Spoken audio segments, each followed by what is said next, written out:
They watch, they hate, then they copy.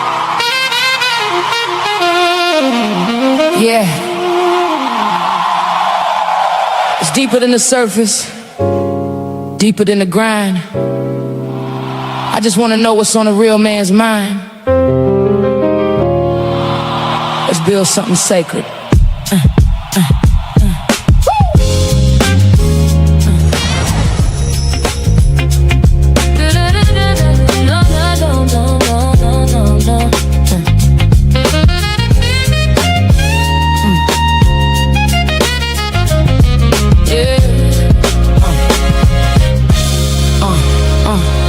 I ain't tryna guess you, stress you, or finesse you. I just wanna bless you, see what's really in your mental.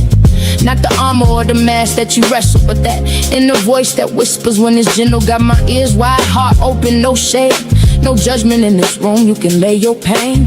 Tell me what it's like to carry all that weight. Be the rock, the leader, but still feel the strain. Talk to me, king, I ain't here to fix, just here to feel, soaking every bit. You ain't gotta rhyme it or keep it slick. I'm listening deep, I wanna hear what ticks. Blueprint to a man's thought starts by listening. Let him speak truth, no fear, no imprisoning. Open space, real talk, I'm just vibing in. Trying to know the heart that beats beneath the skin. Yeah, I just wanna know your mind. Every corner, every climb. You ain't gotta hide behind, just let it go, take your time. Take your time. Tell me about your father or the lack of his touch. Did that teach you silence or teach you to clutch? What do you dream when the world ain't tough? What do you need when strong ain't enough? Where's the joy that you bury in the grind? What fears dance in the back of your mind? Who taught you love? Who taught you war? What's the wound you still trying to ignore? You ain't soft for expressing what's inside. That's king energy, that's real pride. I ain't scared of your tears or your cries. I'm here to witness, not just ride. Blueprint to a man's thoughts starts by listening, not by pushing, pressing, or conditioning. This space sacred, this bond glistening. Truth in your tone, I find strength in it. Yeah, I just wanna know your soul, not just what you control. This ain't no casual stroll. I'm here for the whole, yeah, the whole. No interruptions, no. Should've said, just say it raw, say it how it's in your head. Woo! You ain't gotta bleed, just speak your thread. I'll hold the story, every word you said. So when you're ready, I'm still here. A woman with ears that don't just hear. I build temples with your truth, 'cause knowing you, that's the proof. Blueprint to a man's thought starts by listening.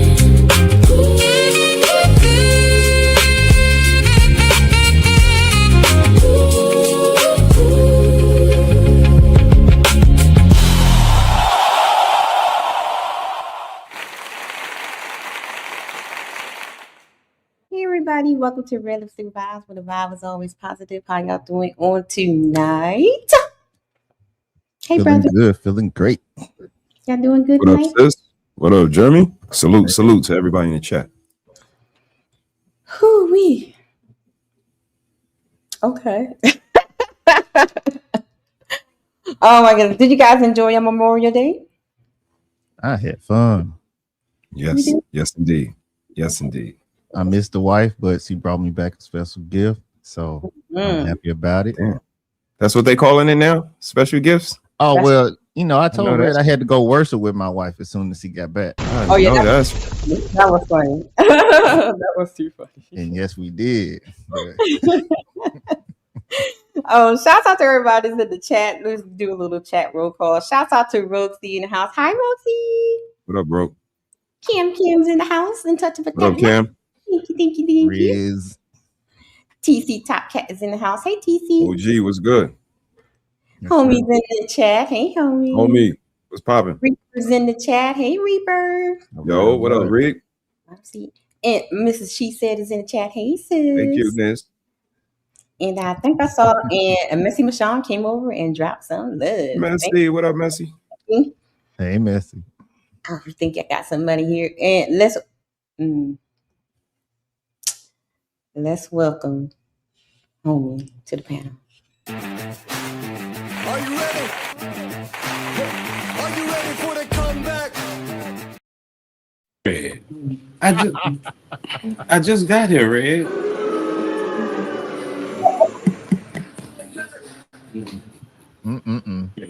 Y'all I just crazy. got here. Homie, what's good, homie? What up, bro? What's happening, OGs? What up, Jeremy? What up, Mr. He said? Yeah. I'm going Two to of my tease new you. favorite OGs. I'm going to have to tease you for about a whole month. Okay. A All right, whole month. Red. All right, you're gonna activate one of your own trap cards. Oh, a whole month now. A whole month. All right, I'm gonna take my hazing.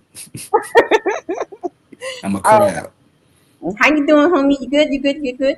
Your I'm week? tired, man. It's hot down there. Yeah, it was. But it's been raining a lot, so It's humid as hell. and the mosquitoes have been tearing me up. As soon as I go outside of my garden, they just been like, yeah, where They're you like, I come can't been? even here. keep the porch light on. I gotta keep it Hey, off. where It's you too been, bad. baby? I'm gonna holler Long at you, time no girl. see. They I'm was gonna tearing get some me up. sugar. Like Man, what? Like, they bit me in my face too. They bit me me in my face too. Right down the chin. right It here. was hurting too. They got me good, good, good, good. So y'all know we want to talk about tonight, right? We're gonna talk about the OGs and the Okay. because I've been hearing some things on these panels that the young people say, y'all old people don't know what y'all talking about. Mm. And then I hear the older folks say that y'all young folks is disrespectful and rebellious. Mm. Ooh-wee. And how Uncle Rick said, y'all got it. Y'all Well, two things could be true. Yeah, we gonna talk about it tonight. So I prepared an opening clip for us to look at, and hopefully the rest of the guests will come and Uncle Ricky and them will come. I know they over there having fun with Ali. So let's look at the clip that I put together because I saw some things and I just thought it was interesting um to look at. All right, here we go. Young kids, some of these young boys these days, That's the wrong one. Oh no, yes, it is the right one. Okay. they don't have no respect for older people. They think older people are soft, and they think because we got gray on that we somebody that's soft and to be played with. But a lot of these young folks don't understand that a lot of us done been through a lot of mess, and the stuff they talking don't mean nothing to a lot of us old school dudes. Let me tell you what. Older people don't listen to younger people, they become slow amongst older people. When younger people don't listen to older people, they become slower amongst younger people. If young people would listen to older people, they move faster amongst younger people because you got advanced knowledge. Right. And when older people listen to younger people, we move faster in the older world because you got new knowledge. What do y'all think about that? When I saw that, I was like, "Ooh, that's a good one." What do you guys think about what he just said? I think that is a good one. Like, and it's ironic that we're having this conversation because I kind of touched upon this talking to one of my homeboys. Mm-hmm. I told him about Mr. He said, right? About Mm-hmm. how old are you, Mr. He said? I'm 51, sir. Cool. So, um,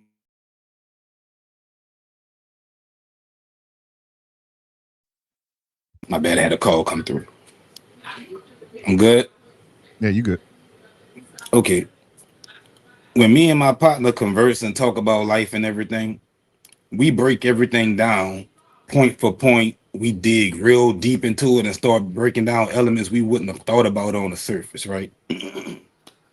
So I told him about Mr. He said, and I was like, he's an older cat that's older than us that pretty much does the same thing we do, and I'm getting game from him because we done got to the point in life to where when we talk to our older family members, they can't communicate in the capacity that we're able to communicate when it's time to break down certain elements, certain aspects of life, certain habits that you might have, how to handle certain situations. A lot of the responses from the older people is more along the lines of do what I say, don't ask questions. You were wrong, or you were right. There's no context in it. They don't really show you how to navigate through it, and they don't dig deeper into whatever it is you're talking to them about.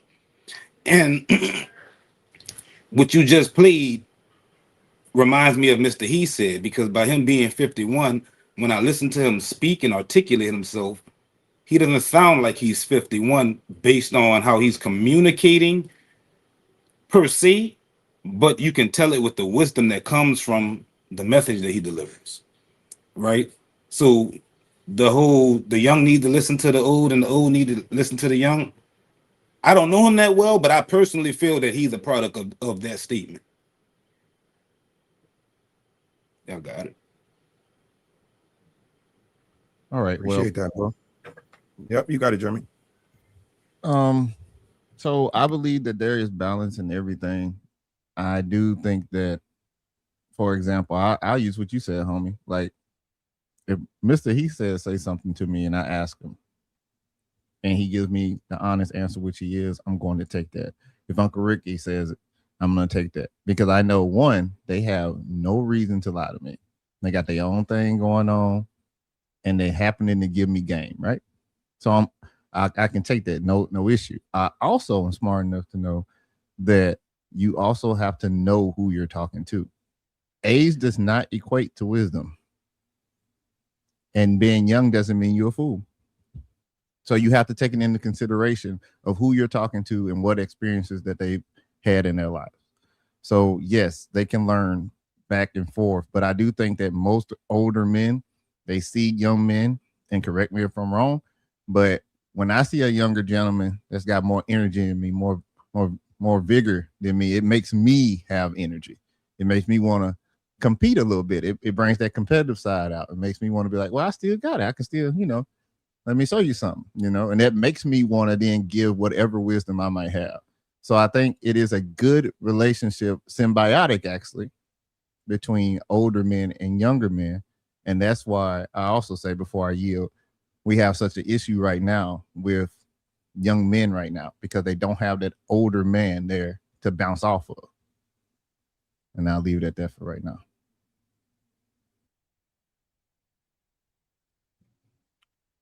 For me, the determining factor would probably be humility. I think it's a certain humility. I agree wholeheartedly with KRS-One. I think it's a humility that you can learn from pretty much anybody, everybody, younger men from old, older men from young, but you kind of got to humble yourself and say, I like the quality in Jeremy.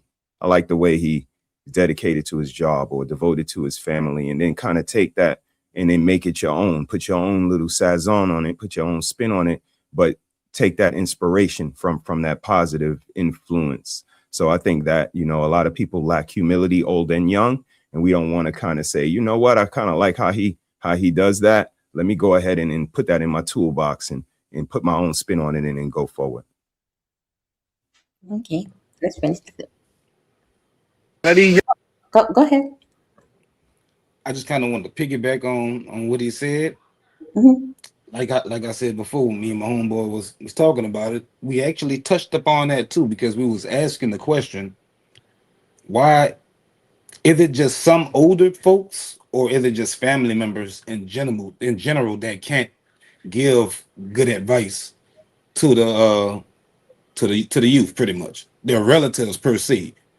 And we came to the conclusion that it may have something to do with the image that they hold in your eyes as your elder and as your family member.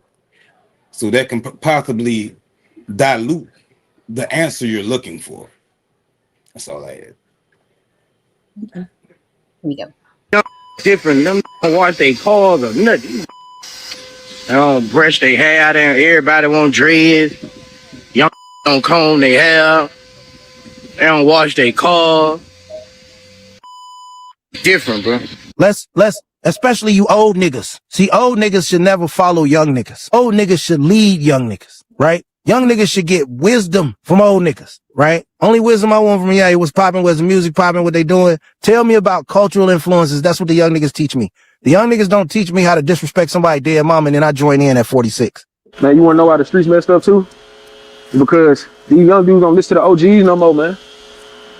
All the young dudes need to get back to listening to the OGs in the streets, because most of the OGs in the streets ain't in the streets no more. You know why they not in the streets? Because they already did it. They sitting there telling you that it ain't nothing good about the streets. So why would you want to get in some shit that these folks already said is a bad thing? It ain't good. You better off going to get a trade, get a job, give you some money, be to your family, and stand out the way. Respecting your elders is overrated, bro. On my soul. That's the most overrated thing, bro, for real. Why? Because, bro, they so disrespectful, bro. Just because you old don't mean I can't talk to you dusty, bro. You can talk dusty too, don't have no age. I get an OG a pass, bro. No, bro. Not when you violated me, bro. Respect. So don't respect your elders, bro. Yeah. That's a nice.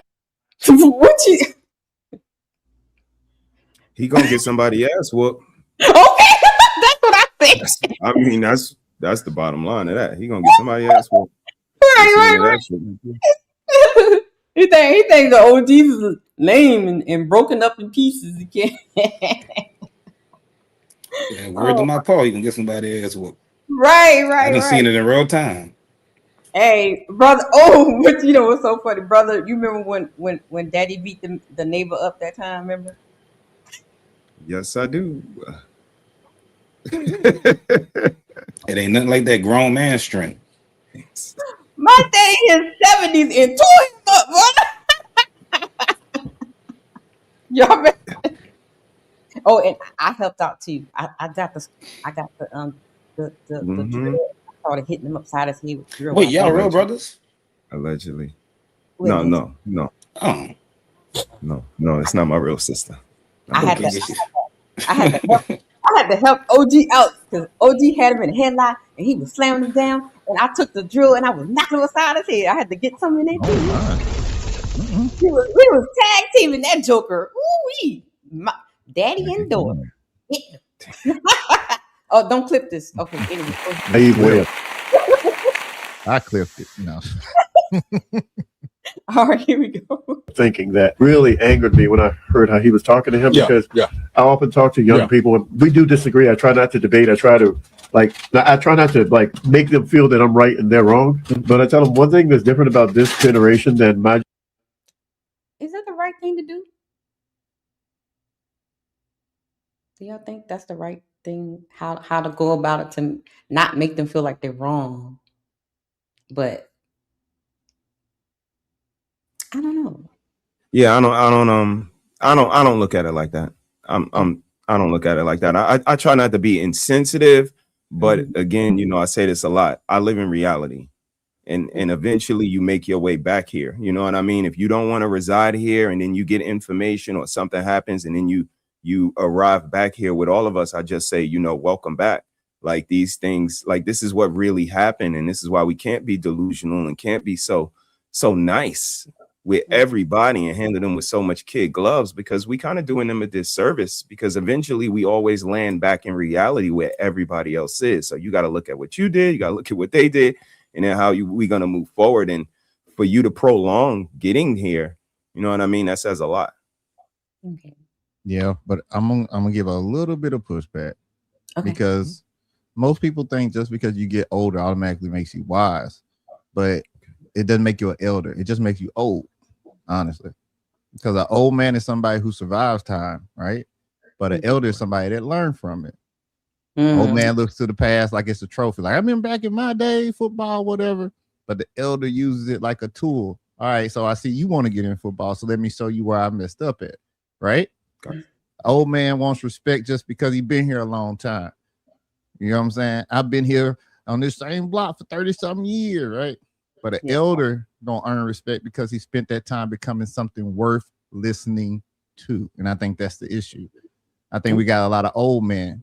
And I think a lot of our elders are either already have their little tribe of mentors, or they ain't there. They not present. Okay. Got a lot of old men. That was one of the questions that we're going to go through. So, yep, you on it. And that speaks to homie's point as well, that sometimes who the information is coming from is very important on where we hold them. Like he says, some family members, some older people can't say anything to you because we have this depiction, or we have this representation of them that we won't shun. Like, we will not shake it. They used to be a thief. They always going to be a thief, or whatever the case may be. But sometimes people elevate and they grow. And you can get information from a thief too. I could get information from anybody or a what not to do list. Like, it's all about how you look at it. So, you know, the humility for me still is kind of the determining factor. Okay, here we go. Generation that when someone older gave us wisdom, we listened, whether we agreed or not. We actually listened, and he wouldn't even let him get. No. I gotta make this point. I gotta like, dude, you can't let him talk. You know, you gotta over talk him to prove your point. The reason why Gen Z is different than any other generation is not because we're dealing with the worst economic state in our whole fucking lifetime. It's that when we look for advice, we looking for people to try to guide us. Nigga, none of y'all niggas can relate. A lot of our parents were really dumb financially. So who else can we look up to? And other than that, look at where we at. We in technology, my nigga. This shit moving quicker than fucking speed of light. The fuck y'all niggas try to help us, try to put us on into some shit. Nigga, that shit don't make sense. Where he old. Yeah, I'm old too. You old too. I'm 60. Wait, look, man, I'm about to say you gotta these some good ones right here, and I kind of want to talk about almost all of them, and my thoughts getting lost. They kind of, I want to give you appetizer before I get to the questions. Go ahead. What the homie said was spot on though, because I'm not Gen Z, but I kind of ran into that roadblock myself, like between the ages of 18 and like 25, right? There's no real direction coming from the older generation. It's like the boomers passed down their knowledge to Generation X.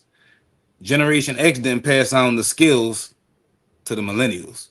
Whatever we got, we figured out on our own from watching and observing and innovating ourselves.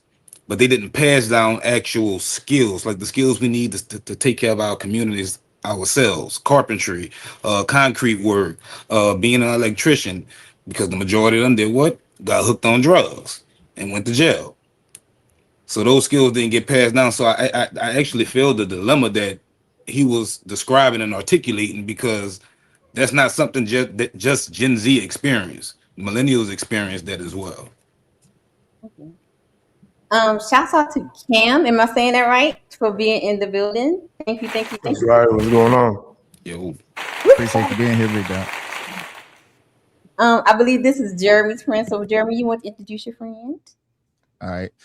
Ladies and gentlemen, y'all might not know him, but y'all will get to know him because this guy's going a lot of places very quickly. Give it up to my boy, Cam, in the building. Shouts out to you, Cam. Thank you for your Excuse me, man. I lost my voice a couple days ago, yelling and stuff. But Jeremy was like, man, there's a discussion. We need some YNs on here. So I'm the YN y'all need to talk to for real. So get to talking, man. Shouts out to you. How old are you, buddy? Thank you for being here, man. Appreciate you taking time. I'll be 25 on Friday. Oh, you a baby. Oh my Happy goodness. birthday, man. Happy birthday, big dog. Gemini season, we up. All right now. Okay. Uh-oh, ladies. He's a Gemini. He like long walks on the beach, ladies. And he always available. So not the available. All right. So we finished the clip. So now y'all ready for my questions? So we're talking about respect first. So the first segment is about respecting your elders or just respect their results. Okay. So the first question is, are young men disrespectful or are they more selective about who they listen to? Are young men being disrespectful or they're just being selective of who they are listening to? Let's start with our YNs at the bottom. Let's start with Kim. Kim? Yeah, for sure. Honestly, I think it could be both. I think more so in my generation. I think if the youngin talks to the right one, he's definitely gonna listen. But I think that we've gotten more disrespectful. The generations have gotten more disrespectful over the years. I know in my case, my ears are open to all criticism and all feedback from my elders, especially because they're the ones that came before me. They didn't live life longer than me. So any pointers that they want to see, if I feel like that they really want to elevate me, I'll listen and take a full effect of what they have to give to me, It just depends. I know, man, I got cousins, I got brothers younger than me. They very hard-headed, very stubborn. They don't care. They don't want to listen to nobody. They feel like they know the world at 18. Man, shit, 19 is crazy. Right. But I think respecting and listening to your elders will take a young cat very far in life. That's why they say, obey that mother, that father, man. You're supposed to listen to your elders. You got to. Okay, homie. Well, I don't know if 36 is still a YN age range, but I don't think they've gotten more disrespectful. I think men have become less involved and aren't giving the proper leadership to young boys. Because when I think back, based on that question, young boys are very receptive to anything that's beneficial. If you could teach them something, if you could show them something tangible, look, this how this works. If you tell them about it, it's like, all right, I hear you talking, old nigga. But if you show a nigga how to do something and he could see it and touch it and feel it, he grasp onto that. Now you have his respect, right? You got a lot of old cats in the hood that do a lot of talking, but they're not showing the young cats nothing. They talking. So the young cats ain't got nothing to respect from them. And I think all of us at one point when we was 18 felt like, shit, I'm the man. I think that's something that's going to happen regardless. But you need an actual man there to actually steer that the right way, right? But the vast majority of us don't have a lot of men around to actually cultivate the manhood within us. So you're going to be disrespectful toward them when nobody can't show you nothing. They put a Bible in front of your face and tell you about God, but they can't show you nothing. They don't have no results to show you. Like I could think back with my mom and them, and they telling me all this fluffy stuff. You could be whatever, you could do it, but I'm looking at the jobs they working and where we living at. But then I look at my grandpa. My grandpa worked for himself. Whenever my grandpa told me something, I immediately prioritized his advice over my household's advice because my mom and my real pa wasn't together. Because I saw what he was able to produce. So I automatically believed him because he had the results. So if we had more men with the results, putting their hands on the youth and showing them how to produce, I think they'll have more respect given to the older generation. But especially coming from where I'm at, I can see a lot of older cats, they ain't got more motion than the younger cats, so they ain't even trying to talk. I ain't listening to you, man. You ain't doing that. You living with your mom. I ain't listening to you. They get on Instagram and create a following. Now they got way more motion, way quicker in a lane that the older cats didn't even know was even available. So I just think like if we take the things that matter and show them something that they could touch, that they could grasp on, that they could cultivate and make better, I think that we will see more respect grow from the younger community, and it wouldn't be so much disrespect. So since you started talking about some things, I have this question for y'all. Should older men automatically be respected because they survive longer, or should respect be based on what you said, homie, results? I think there's a baseline of respect that's allotted to all people, and in specific, elders deserve a special grade of respect just for being an elder, right? Because one day we all gonna be old, and you not gonna want somebody that ain't been on the earth as long as you just waltzing all over you, right? So I think elders deserve a baseline respect in general, but I think there's a different level of respect that comes from when you show somebody results, right? Okay, Cam, what you think? Oh, it just depends. I think when you say elders, there's got to be an age to it. I get what he's saying. What do you guys consider as elders? Like, what age do y'all consider? It's like when golden age, like 65 retirement, I guess. I mean, an elder is anybody that's not within your generation, in my opinion. Okay.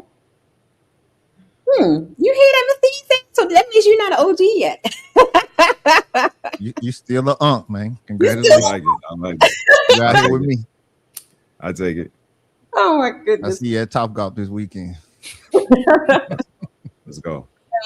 So, do you think that, like what Homie was saying, that it's a lot of guys don't pay attention to the unks and the OGs because their results are not there? What they're trying to tell them about it is because, and their results are different. Is that why they're not respecting them? What's the conversations that's being had? You know, I know conversations of older cats that are guiding people away from the streets, regardless, you know, of they might not have $1 to their name. They might be in the streets themselves, you know what I'm saying? But they see some menu, they see a different light, and they don't want you to go down the path of darkness. You know what I'm saying? Yeah. It could be a lot of ways that these elders are trying to guide the youth that some young people just don't understand yet.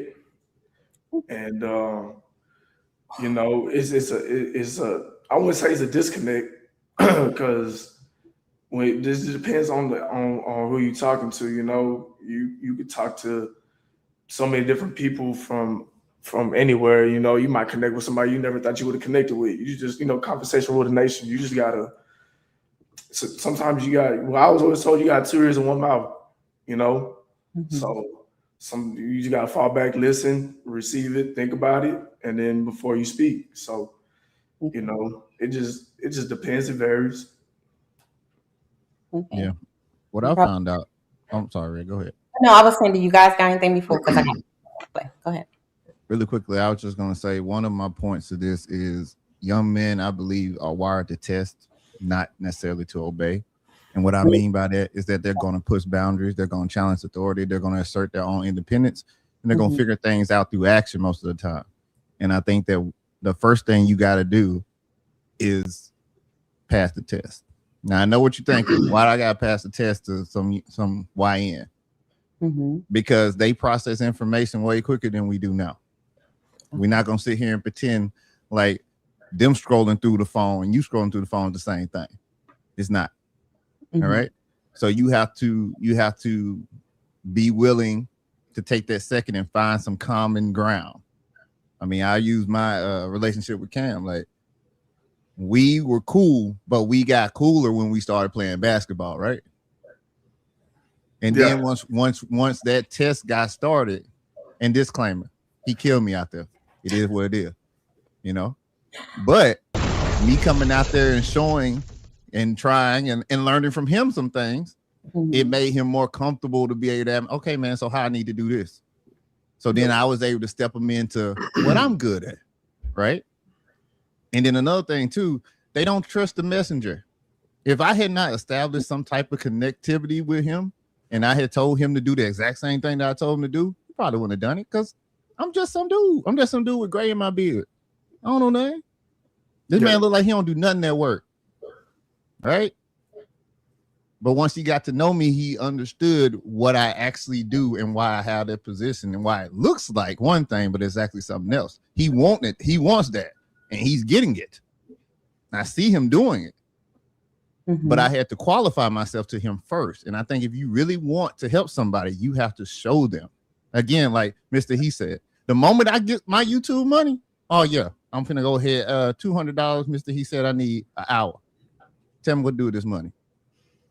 And I get what y'all both have a great point about seeing it to believe it. Because if Jeremy had not told me, well, he told me that he doing the podcast, this and that. But if I didn't see him actually putting in the work for it, he could just been another person telling me like, "Oh yeah, you should get into it. You should do it. You know, you a good personality for it." But when I seen him really working towards it every week, we was on stream live every Wednesday night. You know, that really was a testament to who he is. You know what I'm saying? And that built your respect in him, right? Right. Exactly. because you had to see him actually putting in work and walking towards what he telling you about. It's not just another dude walk up to you and tell you some fairy tale shit, and then you just, you know what I'm saying, it just fade to black.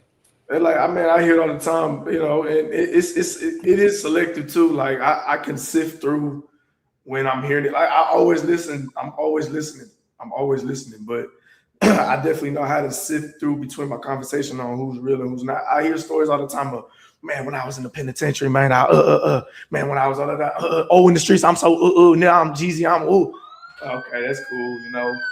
Like you can say that. I never seen it, you know what I'm saying? It, you know, but to each his own. They might have, based on what they telling me, it might be their testimony or whatever they want to tell me, you know. I don't think it's all for nothing, but you know, it's for something. It's got to be. And another thing, you got a lot of old fly niggas that's now losers still relishing in their glory days. See how he laugh? He already know where I'm going with that right there. So you got a lot of them around the young dudes, and all they doing is they pulling that damn homie. In high school, you was the man, homie. The fuck happened to you? Wow. You heard me? They stuck in it, man. When I was out, I was the man. I had it like I had this, but you ain't got nothing to show them now. So they hear you talking, but they're not gonna respect nothing that you trying to lay on them because it's not gonna produce nothing. Let me add to that, because the young mind is so easily, it's like a sponge, it can be absorbed, right? But you got them same loser ass motherfuckers that really can get to somebody younger than me, and like that person really believe what he's telling him, and that young cat really you know, is another loser with him. You know what I'm saying? Doing loser shit. So you know that's another side to it that people probably don't even understand. I've seen that too. But you guys, you know, young cats looking up to people that they shouldn't be looking up to. You know what I'm saying? So it just all depends, man. I just pray, you know, in my generation, I grew up, I guess you could say, with phones, tablets, and shit like that. Right. But Yeah. you know, a challenge that my generation is facing is an identity crisis, and who they are, who they want to be. They looking at the end of the day, they're looking at, you know what I'm saying, false. I love you guys. Because y'all just walk right into my thing. Every time I talk with you guys, y'all just, like, the way I have it planned out, y'all just walk right into it. So let me play this respect video real quick, because we're about to talk about that internet and the young niggas. Okay, let's look at this clip first, and then we're going to get into it. Thank you for swaying into that. Here we go. Never understood about young people, even younger than me. Why is it that young equals disrespect? It's like the younger you are, you're more feeling like you're allowed to be disrespectful to older people. And I never understood that. Even as like a little kid, I never understood why I see so many like teenagers just rebellious and just they want to be disrespectful. And they feel like, because I'm going younger than myself right now. A young teenager is like, y'all feel like it's good or it's like reasonable to be disrespectful to older people. I remember. OGs, what do y'all got to say about that? It's because of that previous video that you played when he was actually soliciting and promoting to be disrespectful to older people, and you don't have to respect your elders. It's because of that. It's definitely, like Cam said, it's definitely a both situation. For me, it's a 60-40. I wouldn't even say 51-49. It's a 60-40. It is the OGs, but the 60 is the disrespectful part. They are selective. I'm not gonna lie. It's a lot of information out here flying, so you have to be selective with everybody with a microphone. But that's the thing. They listen to so many other people. They listen to the manosphere men. They listen to some cantankerous women sometimes. They listen to simps sometimes. They listen, and I think that was the difference for me. Like I had a bunch of my OGs in the house this weekend, and what I was telling them is, y'all learn from y'all. Like, y'all gave me this game. Y'all the ones that told me, listen, it's cheaper to keep her, or listen, you don't fuck with no girl that's not into you, or you pay like you weigh and then you could stay. Like, all of these things that y'all showed me, like, little nigga, come here, let me tell you this. But again, I humbled myself and was like, let me listen to this nigga. Yeah, he drink wine all day, but he still might say something. Like, a wise man learns from his mistakes. But a really wise man learns from other people's mistakes. Correct. And that's what I came from. Like, what not to do. Don't do that. Don't do that. Don't do that. And you'll be fine, C's. Like, don't be him. Don't take all of the money and leave for the weekend. Don't hit on her. Don't cheat on her. Like, it's certain things you just see what to do. And it was just humbling myself and kind of listening to those OGs. But like, you know, the young brother said, the inspiration, the respect level, it's a lot of contingencies to go into why these guys aren't listening. And some of us don't warrant it. We're not meeting them where they're at. Our articulation, we may be a little too hard. It's all of those things. So, you know, get in where you fit in, but protect yourself at all times, fellas. And again, just learn. If you learn it from your mistakes, somebody else's, but as long as you learning, you good.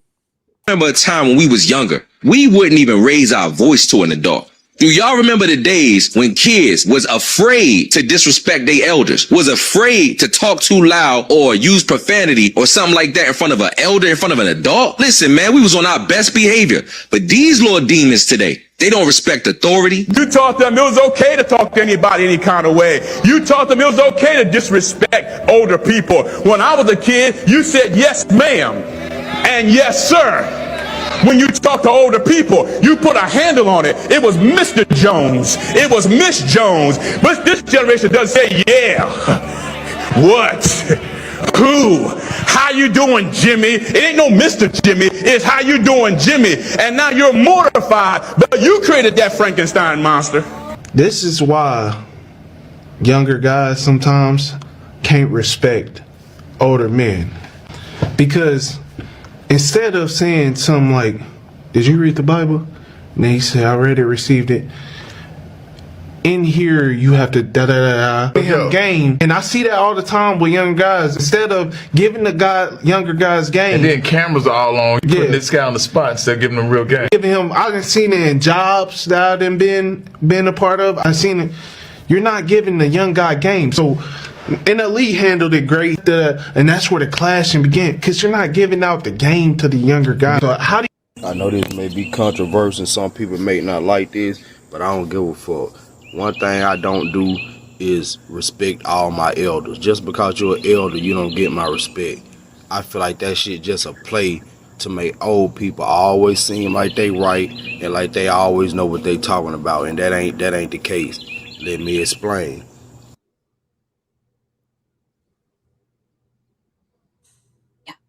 Y'all agree with what he's saying? Y'all already know what I said. Y'all giving out that elder tag. Well, wait, he didn't explain yet. Yeah, that part, not that part. I didn't explain yet. I just want him to stop right there, you know, like, because I've heard a lot of people say that, you know. If he would have never said, let me explain, I would have been rolling with them. But when he said that, I figured it might be something else there. Yes, it is. Okay, I'm going to hit the play button. But what's crazy for me, y'all, before Sis starts it back up is, it's the double talk for me. Again, we've been around some older fellas that we might not agree with, but again, the key word, respect. So guess what, OG? Respectfully, OG, it's a way to behave yourself as a gentleman. I do not just be popping off at the men like, I don't respect you, OG, because you like, nah. Respectfully, I may disagree. We may have to have deeper conversation, but it's all done in a gentleman, respectful manner because that man's older than me. I say it a lot and it comes off insensitive, but it's reality. I've been 35. You ain't never been 51. Right. Just that alone should demand some sort of consideration. And what makes it disrespectful and why I land on 60% disrespect is because guess what? I lived through Carter, Reagan, Bush, the other Bush, Obama, the war on drugs, the police, cantankerous women. Like I've lived through all of this stuff that you up against. And if I'm trying to help you out, make your destination shorter, like show you a shortcut, the least you could do is be considerate. But when you wave that, I don't have to respect you just because you older than me. Like I've been through a lot of stuff that you're going to be going through. You should just humble yourself, take what you need, throw the rest away, and then, you know what I mean, go on your way. But it's the blatant disrespect, and they promote it to other kids to do it in their community is what kind of unique to me. I agree 100% with what he's saying. Okay. I disagree a little bit. Go ahead, Jeremy. Reason why I say this because there's a gentleman that I work with, and I call him Mr. Lewis. That is his last name, but I call him Mr. Lewis. That is my friend. That's my big bro, but I call him Mr. Lewis. When we are together, I call him by his first name. So why do I do that? I'm setting a standard for everybody around. When they address him, they say Mr. Lewis. That's right? You cannot get mad at somebody if they address you the way that you told them to address you. Mm-hmm. If you want them to do better, then you have to give a precedent for wanting to do better. Mm-hmm. If you're not doing that, then what's the point? I can't get mad at somebody if they say, "Hey, how you doing?" And I say, "Hey, my name is Jeremy." And then a few minutes later, they say, "Hey, yo, Jeremy, hey, real quick. That's Mr. Green, mother." Like, no, like that's not how it works. That's a fact. That's all I'm saying. Like, present the way you want to be perceived. Mm-hmm. Okay. Shouts out for Trent doing this. Hey, Trent. What's up, Trent? Yo. On the flip side, you already know. Just because somebody says Mr. Whatever, as Cam can attest to, sometimes when people want that title too bad, they full of crap. And they even worse than somebody that will let you address them by their first name. That's a fact. Okay, here we go, guys. An old person can tell you doing something wrong, and you know in your heart and your mind and your body that you doing it right, but you ain't doing it the way they want you to do it, so they gonna tell you it's wrong.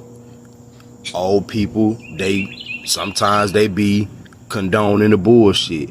They child can do some fucked up shit, and they'll condone it and stand behind it, and you supposed to respect that just because they elders. Nah, that ain't how I rock.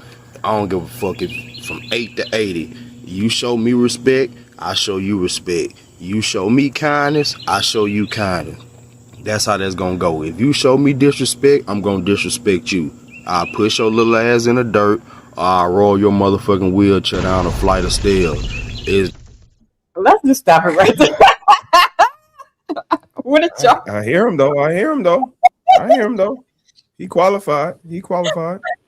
Yeah, from the place he just came from. Now that's why I thought he was going. I agree with him. Right. I got you, homie. But yeah, wow, damn. I don't know about the pushing them down. You know, I might not push them down. Nah. They got some old motherfuckers that need a good push. I worked at an old folks home one time before. Boy, hey, homie. They might it break was a like hip. the car down there. If they break a hip, it's over. Oh God. So let's get to what Cam was kind of alluding to earlier. So the question I have is, now that we in the social media, reality TV age, right? And it seems like the younger men would rather listen to influencers, podcasters, like the red pill dudes and all those people, rather than listening to, the men, older men in their family, older men in the community, or even the older men that be talking on the panels, because they always like bucking against whatever the older ones are saying on the panel. You know what I mean? And so the first question is online masculinity making young men stronger or more bitter or rebellious and disrespectful? Are these things on social media, these influencers are actually teaching them to be rebellious and disrespectful? What do you guys think? I don't think that. I think the influencers are just showing them something. Mm-hmm. They're showing them, look what I got from doing this. Okay. You could do it too. And they gravitate towards that. I don't normally see influencers projecting for them to be bitter, rebellious, or disrespectful. As far as young men goes, I don't normally see that. I see a lot of stupidity just in general being projected, but not so much, rebellious or disrespect. It's just they're giving them ambition, but they're not showing them how to funnel that ambition properly. Okay. Cam? Yeah, so I like what he said about funneling the ambition, Mm-hmm. because the way somebody told me the way you should look at social media is either you're the consumer Mm-hmm. or you're the product. Mm. You know what I'm saying? You're either the consumer or the product. And for young people, what do you want to be? Do you want to be somebody that's just entertained by fools, or you have podcasters out there, you have media and online personalities out there that are good for young-minded people. Mm-hmm. And it just all depends on what the person chooses to do with their what they want to do with their mind. At the end of the day, I know the what I want to lead down is the right path, which is I want to be as productive as I can be. I'm sometimes I fall into consumerism. I scroll a lot, or I'll be watching TV or whatever have you. But sometimes I feel like some cats they don't I don't think that they're really influenced by what they see. What I think that they see a lot of times is the money, the jewelry, but they don't see how that person got that. They just see it on face value. And that draws them. It's kind of weird how it draws people into a certain mode or a certain way that they have to think and feel. And we'll tell more in time on the brain. That we're still learning every day on how the brain affects people in social media and stuff, especially young kids. But I think people my age should be more mindful on what they do and what they're doing it. Anybody else? Yep. So my next question is about the online thing, right? I hear a lot of times. I forgot to turn on mute. I hear a lot of times when we talk about a lot of the women will tease the men and say, "Oh, y'all come on here on the internet to get a validation or seeking information offline from the panels and the social media people." Do you think that young men are, since the social media age is more accessible than to roll up on a OG and start talking, that they're seeking more validation from the online sector rather than getting like actual person to person correction? I don't think that they're doing it more. I think that young boys, when they go seeking information, they're gonna go seeking information wherever they can find it. Mm-hmm. So it just so happens that the internet is now in the palm of your hands. I don't have to leave the house. Right. Yeah. I don't have to go to the barbershop. Yeah. That's scary. Nah, that's real scary because, man, there's nothing like having those real conversations with real people, man. You can't be inside the house all day thinking that you know the world from the inside. You gotta see people. You gotta interact. You can't. But it's not even that. Imagine you wake up, you roll over, you grab your phone, open your phone up, you open the ground up. And the first thing you see is a video you never saw before, but dude just start cooking on some Uncle Rick shit. Now he caught your attention. Mm-hmm. So it's easy for you to fall into the audience of somebody online versus in person because your phone's in the palm of your hand at all times. You have unlimited access to whatever they provide to you. But how healthy is that for that person though? Like, you can't tell me that in somebody's mind. If you getting all the knowledge but you don't apply it, you know what I'm saying? That's like, what you learning for? That's a fact. You have to apply it. You have to apply, but you can't just like Mr. Heath said, tongue tied. You can't listen to everybody with a mic. You know what I'm saying? You have to. That's when your discernment as a man has to kick in. But to your point, it don't beat that real live conversation. But also, you got to watch that too, because we just got through from talking about the bozos in the hood that's influencing the young cats, and they might mislead them. So I don't think that one outweighs the other. You know what I'm saying? I think it all goes back to having a father in the home overall. I don't think that one outweighs the other, because as a young man, you're going to seek information wherever you could find it. And people, we got to, my people, my generation, we got to use the internet, and they're using it as a tool and as a way to either get money, get the recognition they want, or however the influence they want to be in this world. That's cool. The biggest thing is just not being degenerates. Is in the space of create more degenerates. This is how you create more degenerates, is through something like social media. You know what I'm saying? You're not creating more God-fearing. You're not creating more, just discipline-minded or focused. You have that side of the internet, but it's so easy to be influenced negatively. 100%. You can't necessarily blame that on the internet, because before we had social media, we had MTV and BET. Mm-hmm. They had all the sagging our pants and wearing white tees. Right. So we was influenced by that. It took a hold on us. That had us in a chokehold. So now that social media is here, it just so happened to be the main source of communication.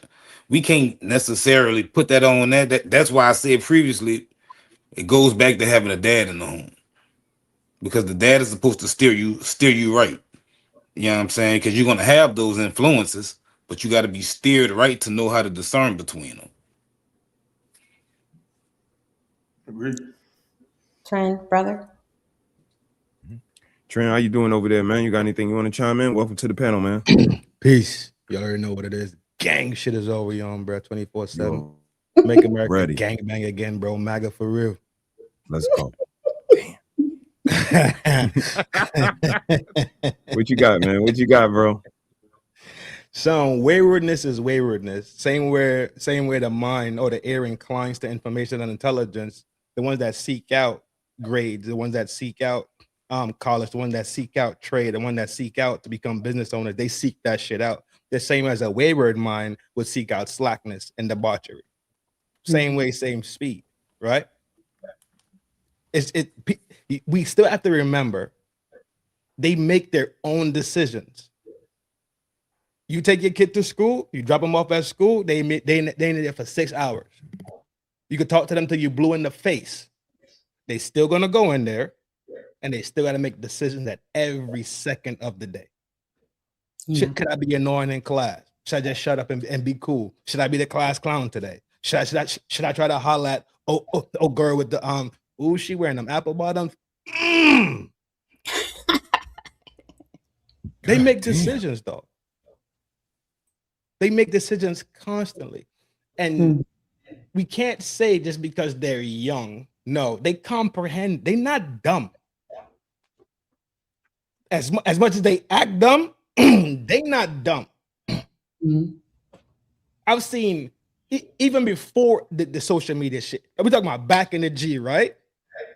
I know dudes that cannot really put sentences together on paper. Could talk something out their drawers though, and could do maths in their head fast as fuck when it comes to that fast money. They're not dumb. They just behave dumb and make dumb decisions. They incline to dumb shit, then you get dumb results. Yeah.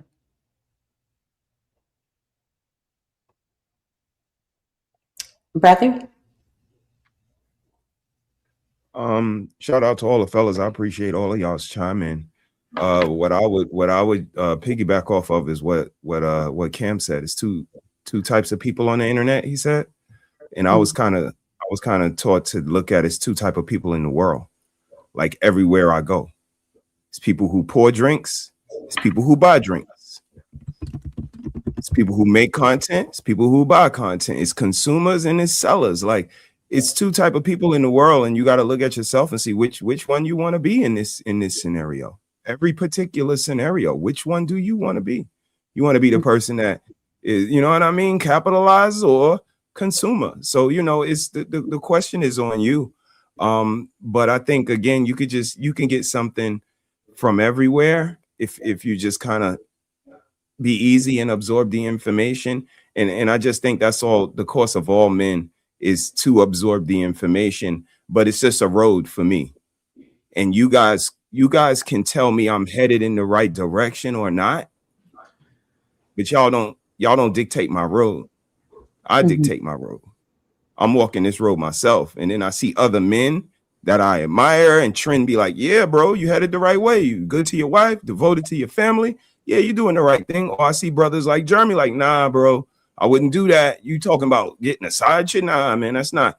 And then I just take that information and I continue on my journey as a man, but I don't let them dictate, or you know what I mean? So I think it's those type of men. You got to look. If they're looking, I say this all the time, for people to tell me about my relationship versus me and my girl looking at it like it's us against everybody else out there, I think that's the determining factor right there. Like, I love y'all, but I'm not gonna let y'all tell me how to rock over here with what I'm doing. You know what I mean? So I think it's that, you know, you got to have that self-love and that guidance, and know you got some elders and a foundation and all of those things that we talk about that they say don't make no sense. But if you put them all together, the pieces in the right place, you be good. Double tap.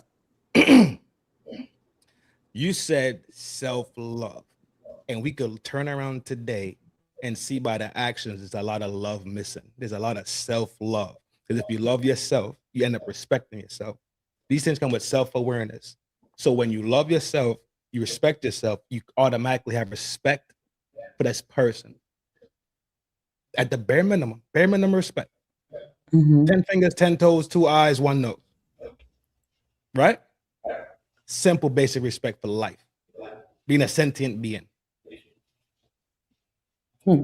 Okay.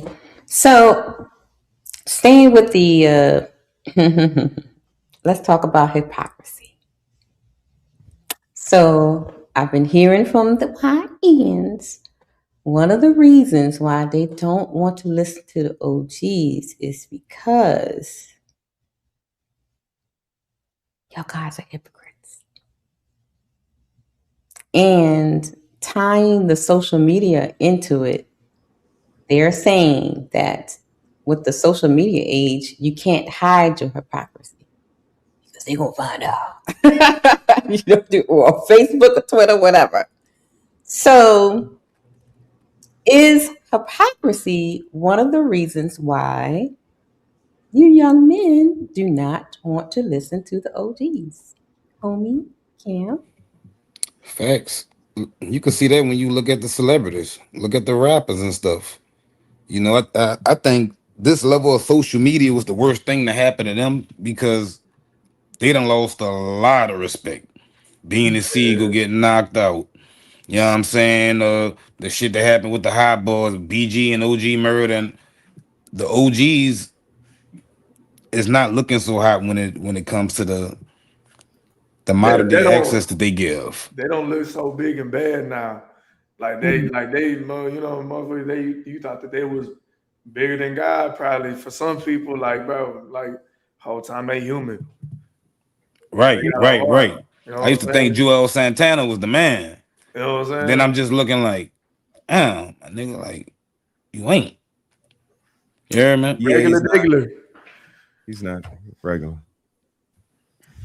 So then why do some older men act perfect instead of being transparent? Because that is the complaint. The complaint is that when OGs are talking with you guys and trying to give you game or tell you something about life, they come off as their life is so perfect, everything is lined up, and they have no flaws. So along with this question, why do some older men act perfect instead of being transparent? And add this along with it too. Does hiding failure make older men look wise or fake? ISO. Because they still out here peacocking, trying to get the same thing you trying to get. Let's keep it 100, y'all. Come on, let's do for real. Let's have a real talk, all right? They want the same thing you want. And what make a man act a fool? The potential of getting something. Let's just keep it 100. The potential of getting some. So he will make you look like a fool in front of potential, just so that he can peacock. He gonna pretend like he better than what he is, and then when that opposition come back around, he not gonna admit that he was wrong. That's when you were wrong. Oh, you didn't listen. No, you said do it this way. No. That's what's really going on. You still in competition. Why would I help you if I don't see you as being on my team? You're not on my team. This team me. Everybody knows somebody. Okay, I see you, home. Everybody knows somebody who you would think, hey man, if they just said one good word about me, I have that position. Or they just said one good word about me, I'll be able to do this. And they ain't got nothing against you, but they ain't gonna do it. And that's the reason why. They see you as competition. Most older men are fearful of younger, if we just gonna keep it 100. Because they don't have the wisdom, they don't have the expertise, but they see that you over here and you can do all this stuff, the same thing that take them 2 days to do, you can do it in half a day and still shoot better game. So what we talking about if we gonna keep it 100? So You know what? Always about the game thing. I'm sorry, like I hate to tell you this, because what I'm asking is even okay, for example, you know how when the married guys are up here talking about being married, right? You know, and having, you know, wives and children and stuff.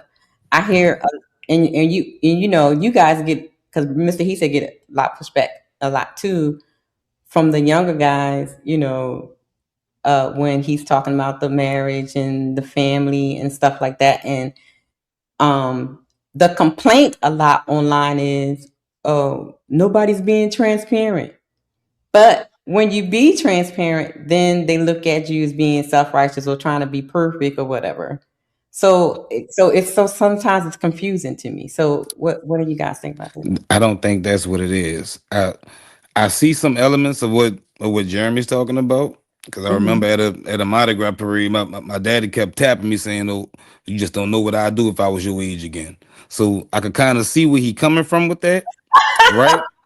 But majorly, I think it's them preserving the image they have in your eyes.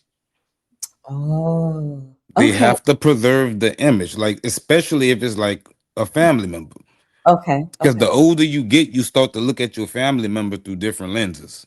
You don't look at mom and daddy the same way you did when you was 5 years old. Then when you get 14, you look at them different. Then once you make 20, you look at them. Then once you make 30, because you start to learn who they truly are.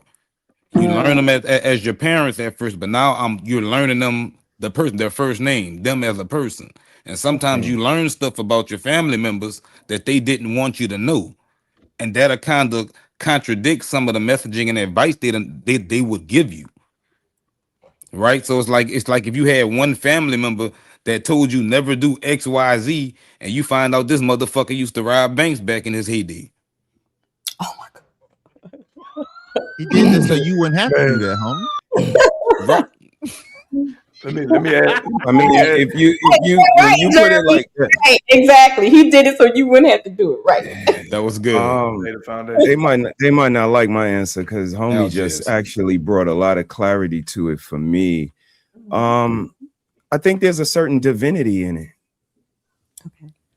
Take it how you want, but divine, like deity, however. But when they hear this harmonious, this positive marriage, like you got a union that's positive and productive, that sounds too divine. Do me a favor. Come back down to a human with me. Tell me about the bad stuff in your marriage.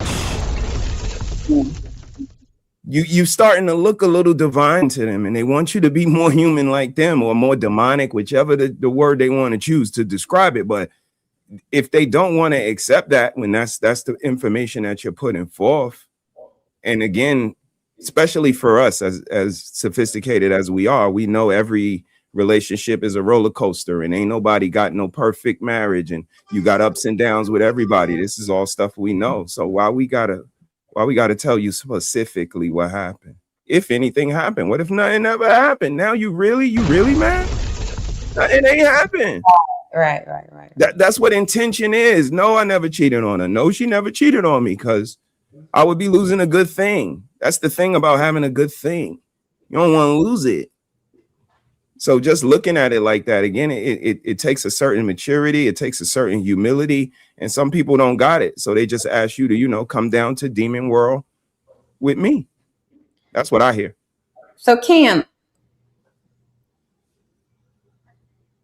from what Mr. He said, right? So are when you hear like, positive and my marriage is this, marriage is that, and are the young people actually seeking to hear failure, or they're taking their word or their example face value? Because for example, a lot of times when they're having these conversations on these podcast films and stuff, and it basically is against the young people against the old people, right? And we're going to use marriage and relationships as the example. Right. They always like, if Mr. He said, my wife never did this, my wife doesn't talk back to me, my wife doesn't do this, and they were like, oh man, you lying, I know you lying, they it's like they're looking for a flaw. Right. Yeah, they're looking for a flaw. Why is that that thing? When the whole time in the relationship, that you're gonna have your flaws, and the reason why they want to know is a connection thing. They want to know that is what we're going through normal. Okay. Is this something that is like everybody else? I mean, man, you know what? I heard this a long time ago. It's like pictures. When people take pictures, it's the most picture perfect moment, but you don't know what's really going on with the people behind the picture. You know what I mean? It looks good, but the whole time they might be going through a whole bunch, but they make it look good. It's not bad for young people that want to reach out and want to see where the failures are, because maybe they want to be prepared for the failure. That's what wisdom is. You learn from other people. You learn so that way you don't fall down you don't have to go through that same battle. So it's not a bad thing. I get that. No, I get that. But here's what I want to build on. You use the example of a picture, and like you said, you don't know what's going on behind that picture. Again, we come from different generations. My generation, we think a picture captures a moment. We never can know what's going on in those people's house, but they went to Great Adventures and they took this picture at Great Adventures. So guess what? We're going to take it as them having a good day at Great Adventures. Now, if I want to know something deeper about that couple, how about I go to that husband and be like, yo, man, how is it being a husband to her? And what is it like being a husband? And then I get that information from that OG, that married man. But again, when I speak to the selfishness, when I try to make an observation based on a picture and then say, I don't know what's going on in the house beside, that's me now, like sitting them on this psychoanalytical couch. And I'm going to be Tony Soprano's therapist and psychoanalyze y'all relationship off of a picture. That seems more about me than it does about their relationship. What do you think? I have a question though. Are you gonna have the same? It just depends. Are you gonna have the same answer with that man with the wife there, or when she's not there? Because he might give you two different answers. Was she there and when she's not there? Right, but again, all I could do is take his information. I'm the husband, and I'm a husband in training, so I'm not going off of her. I need his information, and then again, I take it and I do with it what I will. I'm gonna listen to some stuff, and I'm gonna throw some stuff away that he say. You know what I mean? I see the dynamic that they have in her relationship, and is going to be for some young lady that comes to her and asks her about how to be a wife. What do you think about that? This how I see it. I see it like, when the wife is around, man, I love my wife. There's nothing going on, man. We are very good together. I low-key hate this bitch. Like, you know what I'm saying? Like, you never know. You know what I'm saying? So he's a liar. So he's a liar. Shit.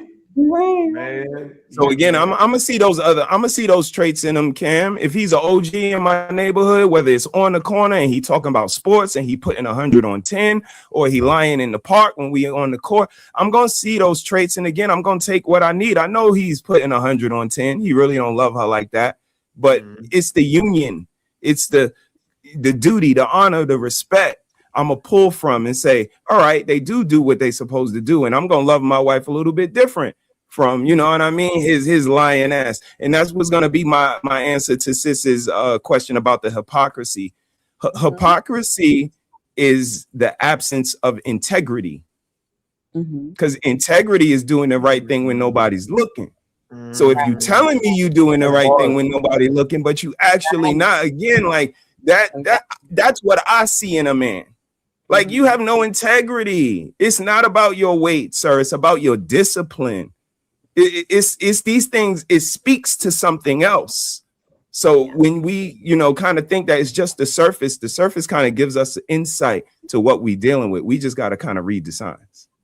So it goes into the a question I was going to put in the chat. So should a man with a broken home, bad relationships, divorce, left his kids, a Pookie or Ray Ray, should he be able to mentor other men, or should he just lead by, his mistakes? Don't do as I do. Can I answer that? Yes, go ahead. So remember we was talking about you got some loser people out here that really misguide people. It depends on what he's talking about. It depends on what the conversation he wants to carry. If that man wants to be transparent, right? Not act perfect. Hey, this is what I did wrong. I'm laying it all out there. I'm an open book.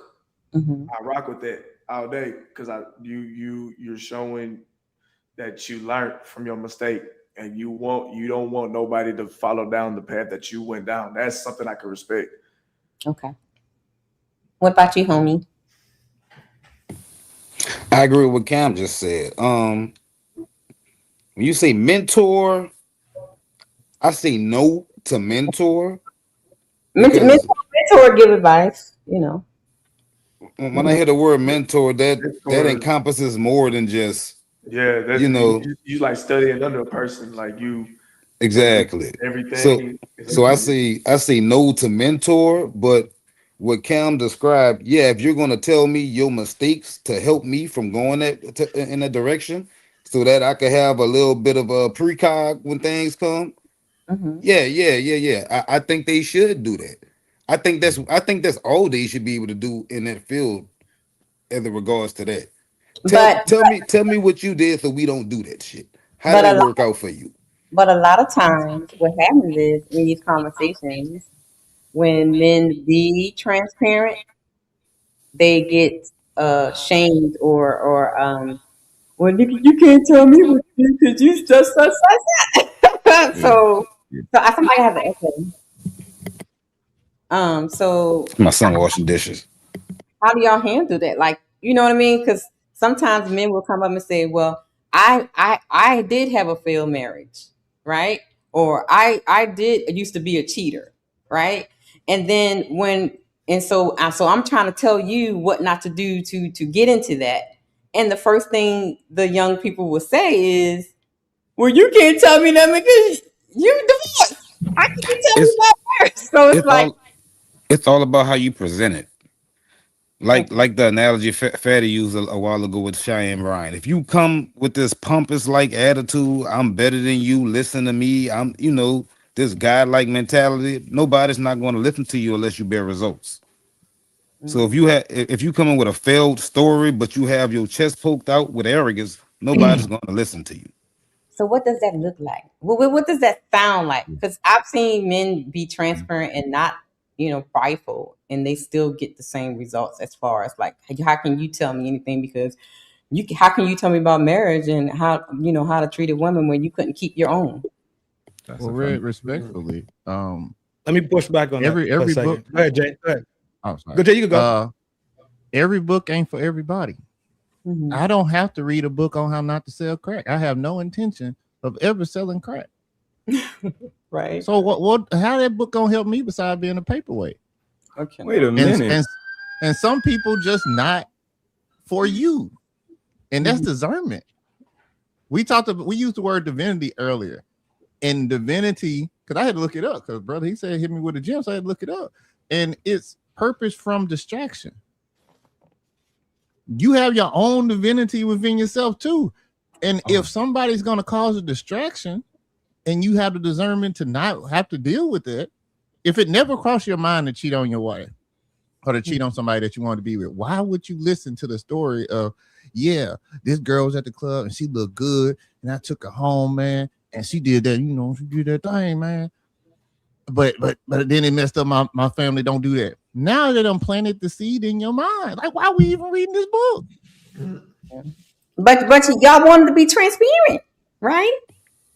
But that's why I said they shouldn't be mentors, right? But if you're gonna tell me what not to do, so I can know how this story ends, if I decide that, okay, well now I know how this can end. Because you didn't have to read a book on why you shouldn't sell crack, but you saw in real time why you shouldn't. Right. Yeah.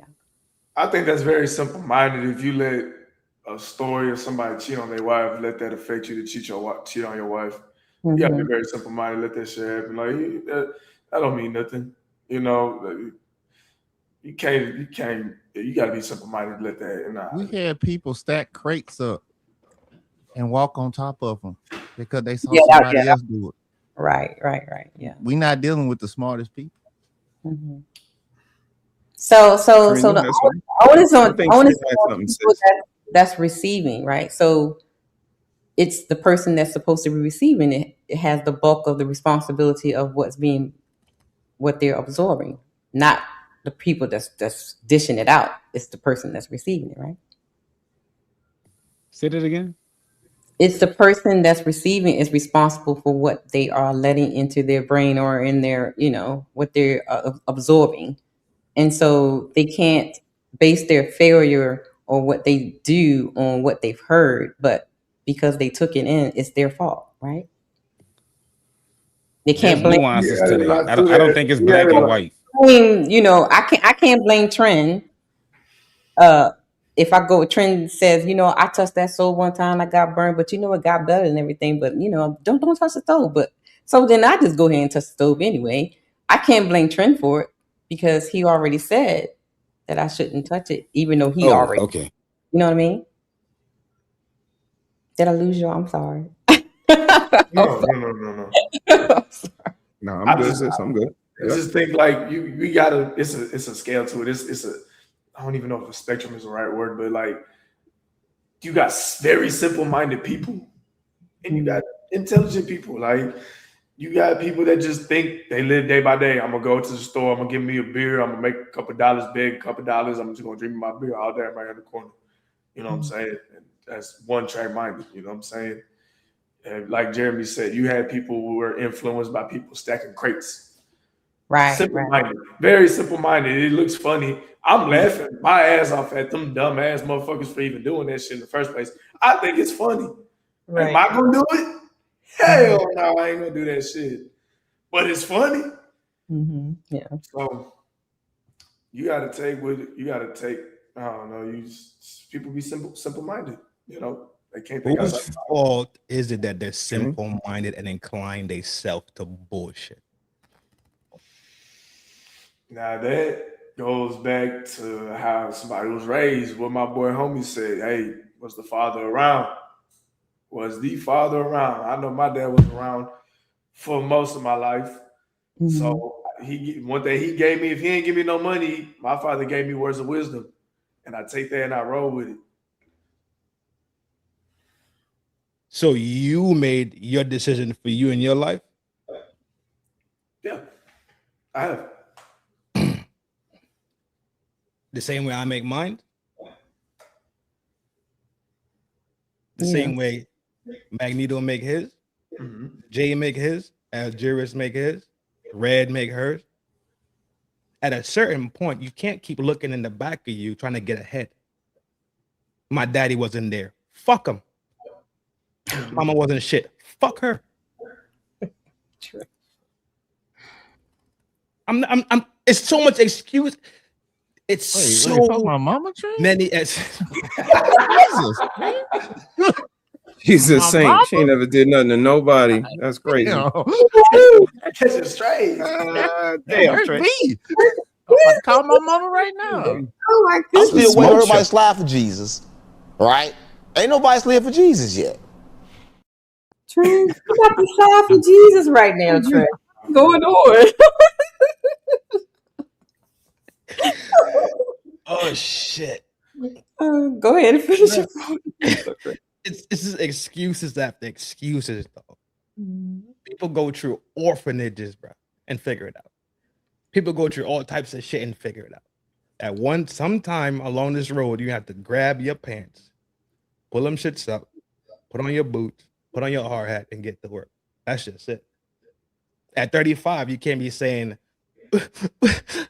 well, you know, my dad had left my mother, right? And then she left me in front of the fire station, right? Who the fuck you think cares? Don't nobody care. Don't nobody care. They make the decisions, bro. A lot of people are making decisions out here and turning around and crying about their own decision making and them reaping what they sowing. Stop. You can't live your life like that. But how do y'all think? How do y'all think people came with their conclusions to their decisions? Like, what made them lead up to these decisions that they made? You know what I'm saying? It does go back to something. Them. At a certain point, when you are young, fair enough. You subjected, right? You susceptible as fuck to adults being around you, being in these people's house and how they get down. At a certain point, all that shit go out the door. I get it. Your mind fucked up, go sit on somebody's couch. You depressed, you might need a pillow or two. You anxious, you might need a pillow or two. But start the self-healing process, though. Don't let that shit hold you back. Don't let that shit be the reason why you anchored in one spot in life and can't rotate and roll around. No, it didn't go like that, dog. I'm gonna be transparent. I'm gonna ask you a question directly, Cam. The moment when I knew that it was all on me is when I actively decided to be broke. And let me explain. I was in college, and up until that point, whenever I ran out of money, who I called? Mom. Mom, can you send me some money? Mama, can you send me some money? Mom, can you send me some money? And guess what? She sent it too. She would.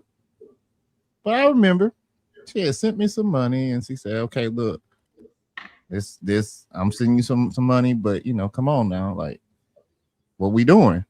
And I ran out. And I sat there and I said, I know if I call my mom, she's gonna send me some money regardless. Because that's my mama. She's proven the track record, right? And I actively said, no, I'm gonna sit here. I'm gonna figure this out. Right. That's when everything became I was mentally clear and understood, okay, this is my life. This ain't mama's life. This ain't wherever dad is life. This ain't my friend's life. This is my life. And right now, I need to figure out how to make some money without going to jail. Just keep it 100. That was my awakening moment. Now, for some people, it might be much earlier. But that's just me being honest. That's when it all made sense. It is on me. And that's when my little slogan came into being. At the end of the day, it's always you versus you. Doesn't matter what anybody else is doing. Make sure you're doing what you can to take care of yourself and the people that you care about. And that's when I was able to start sending money back to her because I got a job. I became RA. I didn't even know you could work at school because I never looked. And that was my moment. So, like that. Yes, indeed. I hear you. Salute to you.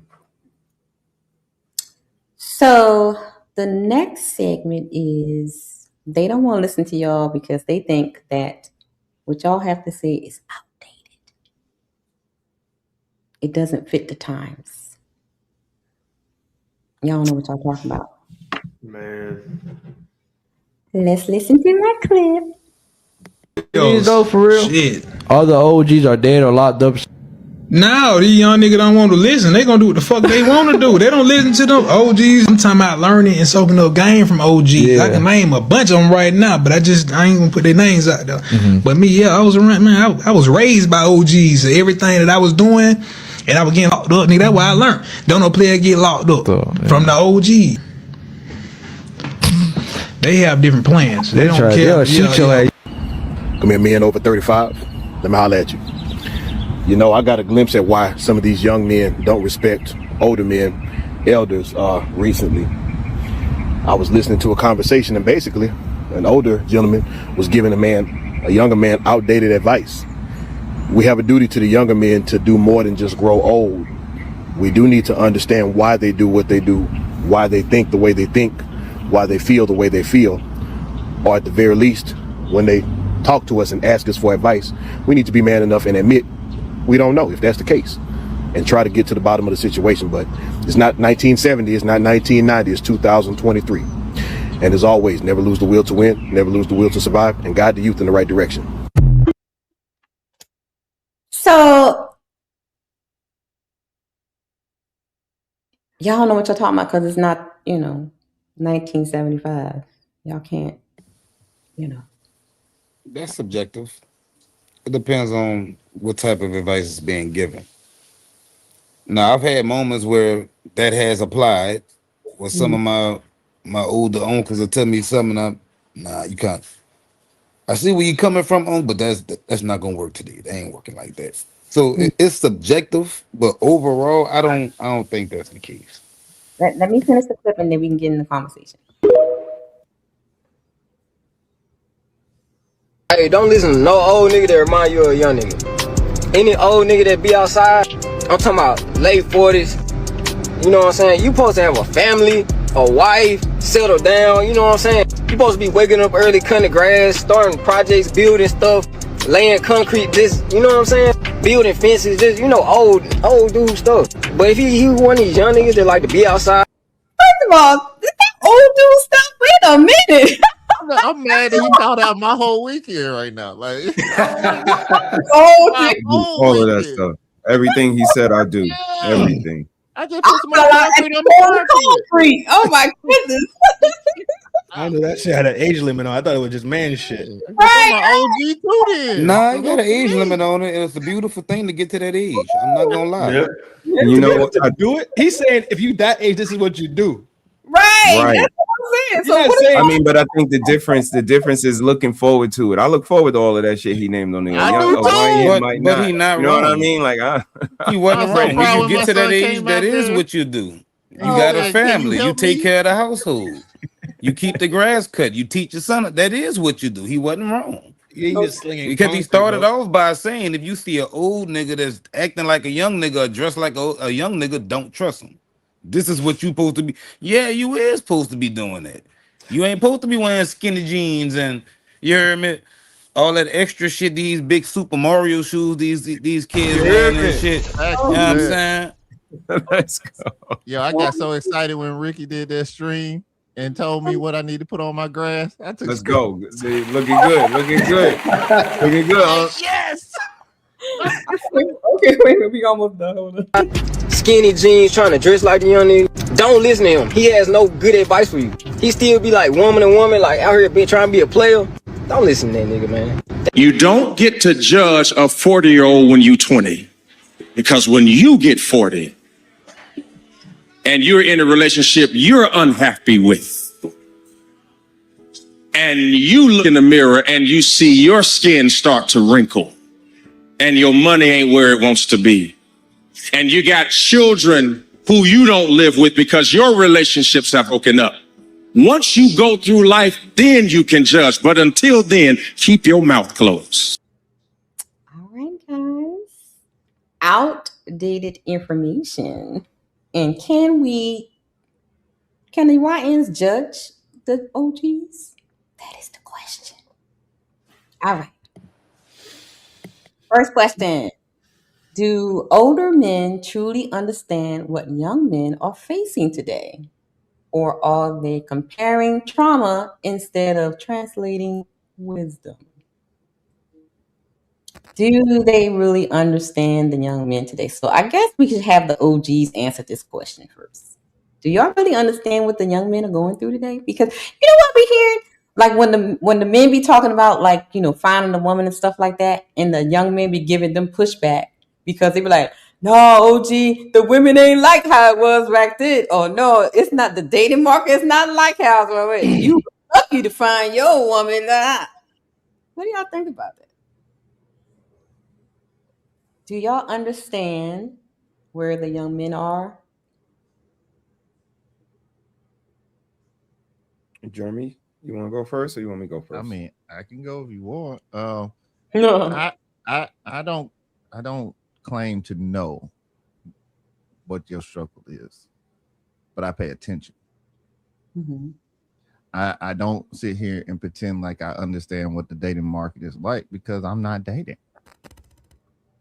Right? Mm-hmm. But I know what I like.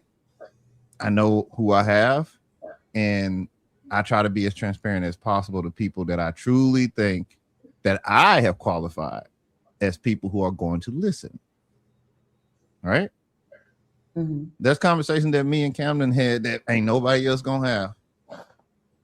And that's because I pre-qualified him just like he pre-qualified me. So when we have these real conversations, even though they might have some jokes in between, he knows I'm serious because he asked a question that was worth answering. Sometimes I give him information that he didn't ask for, and he do what he want with it. But that's what I'm saying. Like, I'm not him. But if he has a problem, or if I can identify something that can be a problem that he might not see along the way, because I'm only 35, right? But to him, I'm Unc.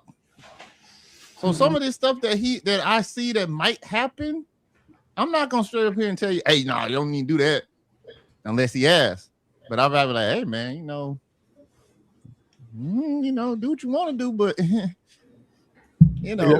Can I expand on that question? outside of social media, though, what is a problem that you see in the YNs? Like, is there a certain thing? Is it like, I don't know, like could it be like that we're not as trusting, or we don't put forth effort, or we lazy? Like what? Oh, I love you, Kim, because that was going to be the. No, I really got that question. Like, that was going to be the next question. Is it that they are rejecting advice or the blueprint from the OGs, right? Do we think it's because they outdated, it's broken, or is it the fact that they're just lazy to just follow it? I found that most are too lazy. Mm. This man here that's on the string with us is an exception, because there have been 4 before him and there were 3 after him.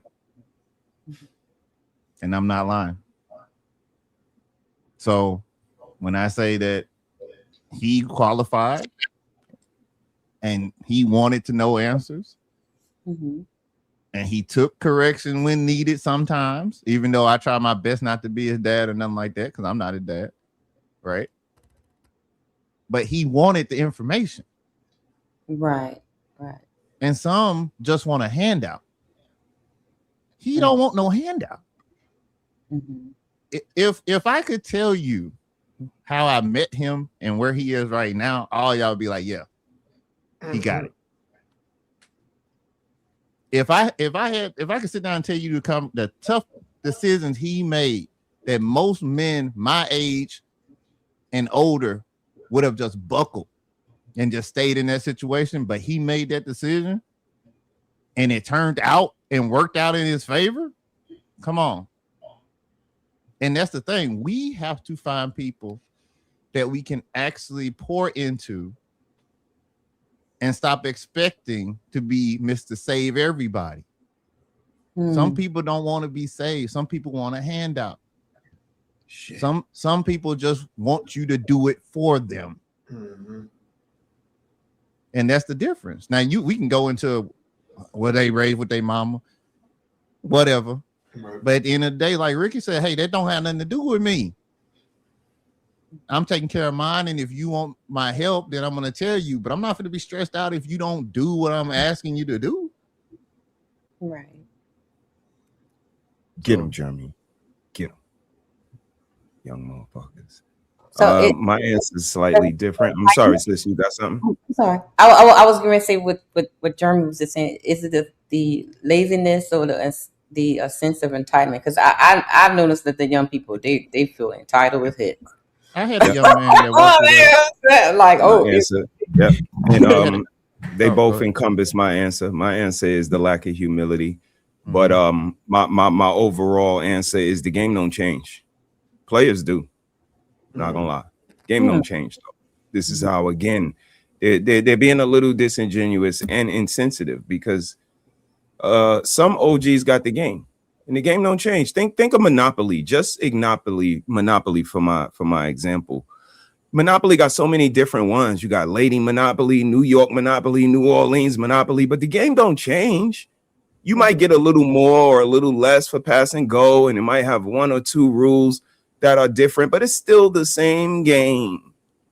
And I don't think this is any different. And they lack humility. No different than the ladies that they chase after. They don't have the consideration to listen to somebody. They do have the expectations. They are judging. They only listening to people who got money and who say pow, pow, pow, pow on songs and shit. Like girls with big booties that are usually manufactured, big old breasts that charge them for everything. Like we know what they're listening to. They choose to listen to what they want. And it's that lack of humility. They are not saying, you know what, I want to be a good man for a woman. Like that's all marriage is. And that's been the answer to everything we've been saying tonight is marriage. I hate to break it to y'all. And it ain't all this stuff that y'all try to crack it up to be. It's about me being an inspiration to another young man saying, damn, that man love his wife. He devoted to his family. He go to work every day. Like he a cool dude. You know what? If I get me a lady, I'm be like that. She's an inspiration to a younger woman. Damn, she's into her man. He love her. He be taking her on dates. When I get me a man, I want him to love up on me like that. What's wrong with inspiring people? Again, y'all run down on us and be like, tell us about some bad shit that happened. Like, that's crazy. How about take the inspiration, find somebody that you want to be good to and be good to that person. And that's why me and Ricky just be like, y'all just don't want to be good to nobody. If you can't step to her and say, I ain't on no bullshit, you want some bullshit. I cannot. So can we say, are young men using times change as an excuse to just reject discipline and structure? They're using that as the excuse. Oh, times change just because they want to, they are rejecting discipline. I don't even understand what that means. It don't mean nothing. Money's the same. We still use money. You still gotta go to work. You still gotta put in the effort. You still gotta learn your craft. You still gotta do what you gotta do. The same. They just might mean something different, but it's what has changed really. Other than technology, it's still monopoly. Yeah, I don't think that term is being used to reject discipline because discipline is forever existing. Like the results you get from it. Yeah. So even if times change, discipline will still be will still establish the results that it will establish no matter what era that you're in. Well, right. That's the point. They're rejecting it all and using times change as the excuse to reject the discipline, to reject the blueprint, to reject the advice or instructions or directions to get where they want to go. So they use, oh man, times change. They ain't like that. Well, unless you say like I think that's change where people just can be lazy now because everything's automated. You know what I'm saying? If you want to say look at it like that, but that's a good segue and entitlement too, just like you said before. Because the example I was going to give that there was a young man that was working with us as a temp agent, And I told him, I said, okay, you gotta be on time, 60 days. You can do what you need to do in 60 days. I'll do everything in my power to try to get you an actual job here. 2 days later, he walked in there to the manager while the manager is doing paper, like for people's pay. And he's like, hey, man, I'm trying to get a job, man. You gonna put me on, bro? I'm like, bro, you ain't even been here a whole week. One, he don't know you. Right. 2, he doing payroll. And 3, you just walked in here like he know you. No like, class. You're not. Yeah, exactly. You want that fast track. You're entitled, and you just think that because you here and you did a couple good days of work, that entitle you to a job. That's not how it works. So I agree. You know with something? That's a good example. Like just how like women had etiquette training, like that example you gave of how he conducted himself. I think that young dudes need some type of etiquette training as it regards to this is how men of a certain caliber engage with other men of a certain caliber. If you're gonna be this type of person, you have to learn how to move this type of way. It exists. It does. And if I literally tell you how you need to move and you decide to move another way, I got to turn to Uncle Ricky now. You got it. You guess good. Somebody else made their own decision. Oh, Yep. wow. Look at this. Decision. Yeah. All the time. Just F him and his mama, right? On the game. Lord Jesus. Mama again. Mama. Y'all gonna leave mama alone, mama. I'm gonna get them off you, mama. Get off. Not mother dearest. Mommy. Mother. What is wrong with y'all? Oh, I got a mama clip. Oh, listen to this one. What is that? It's so funny. I want y'all to hear what she has. Is this one right here? Oh, to answer the question, right? Oh, I was about to be funny, Trent. Hold on, wait a minute. Go. I think it's this one. These women need to get their shit together. These mothers need to wake the fuck up because they blind and they damn sleep and they putting these girls to sleep with the shit they do. Y'all mothers better get it together. God damn it. Get together, mom. I'm just playing my mother. Go ahead, Trent. To answer the question directly, we do understand what they're going through. Okay. Because we once were their age. I'm not even an OG. But you see when Magneto and Jay and them old heads start talking, you see what I do? Right. Soak it up. Mm-hmm. That's just it. A lot of game is given for free, dog. Like I said, people incline themselves to bullshit, so they listen to bullshit. We do all this positive conversation up here and all this building amongst each other, and hopefully it catches the ear of somebody that's needing to hear it, right? Yeah. You know what sometimes I do? I go on IG and watch Framework just walking around the streets.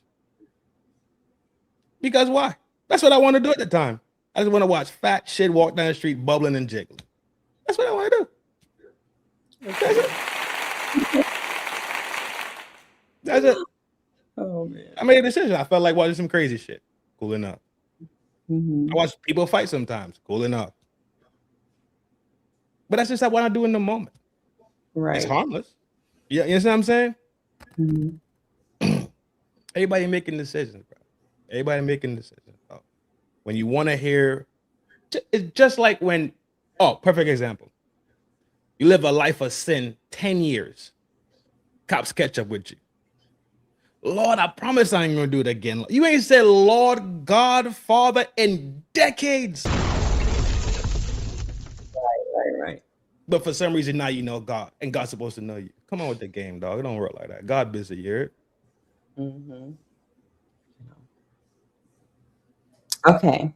We almost finished. It wasn't a long stream tonight, but I have some questions. Young guys, I have a question for you guys. What kind of advice do old men give that you think is useless? What kind of advice do old men give that feels useless? And I Just probably let her have her way.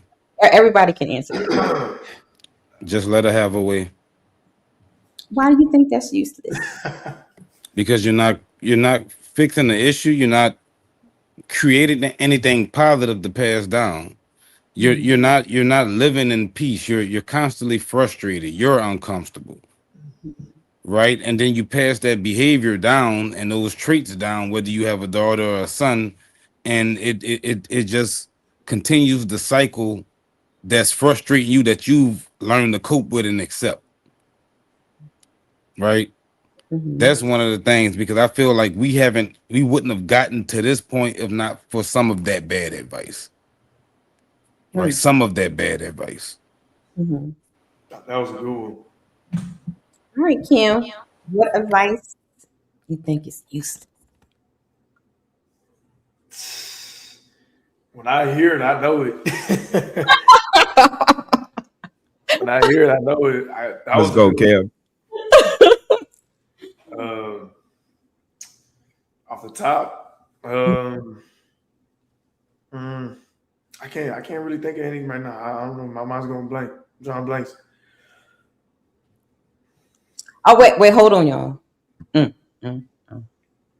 Look at this. Look at this. Oh damn. Dang.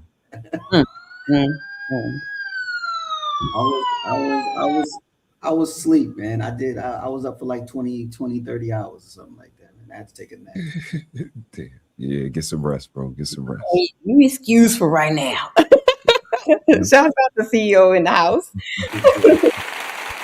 Yo, bro. Yes. CEO. Yes. Kim, I got one for you. What do you think about happy wife, happy life? Nah, stop stealing my answers, sis. You stole my answer. It just crazy.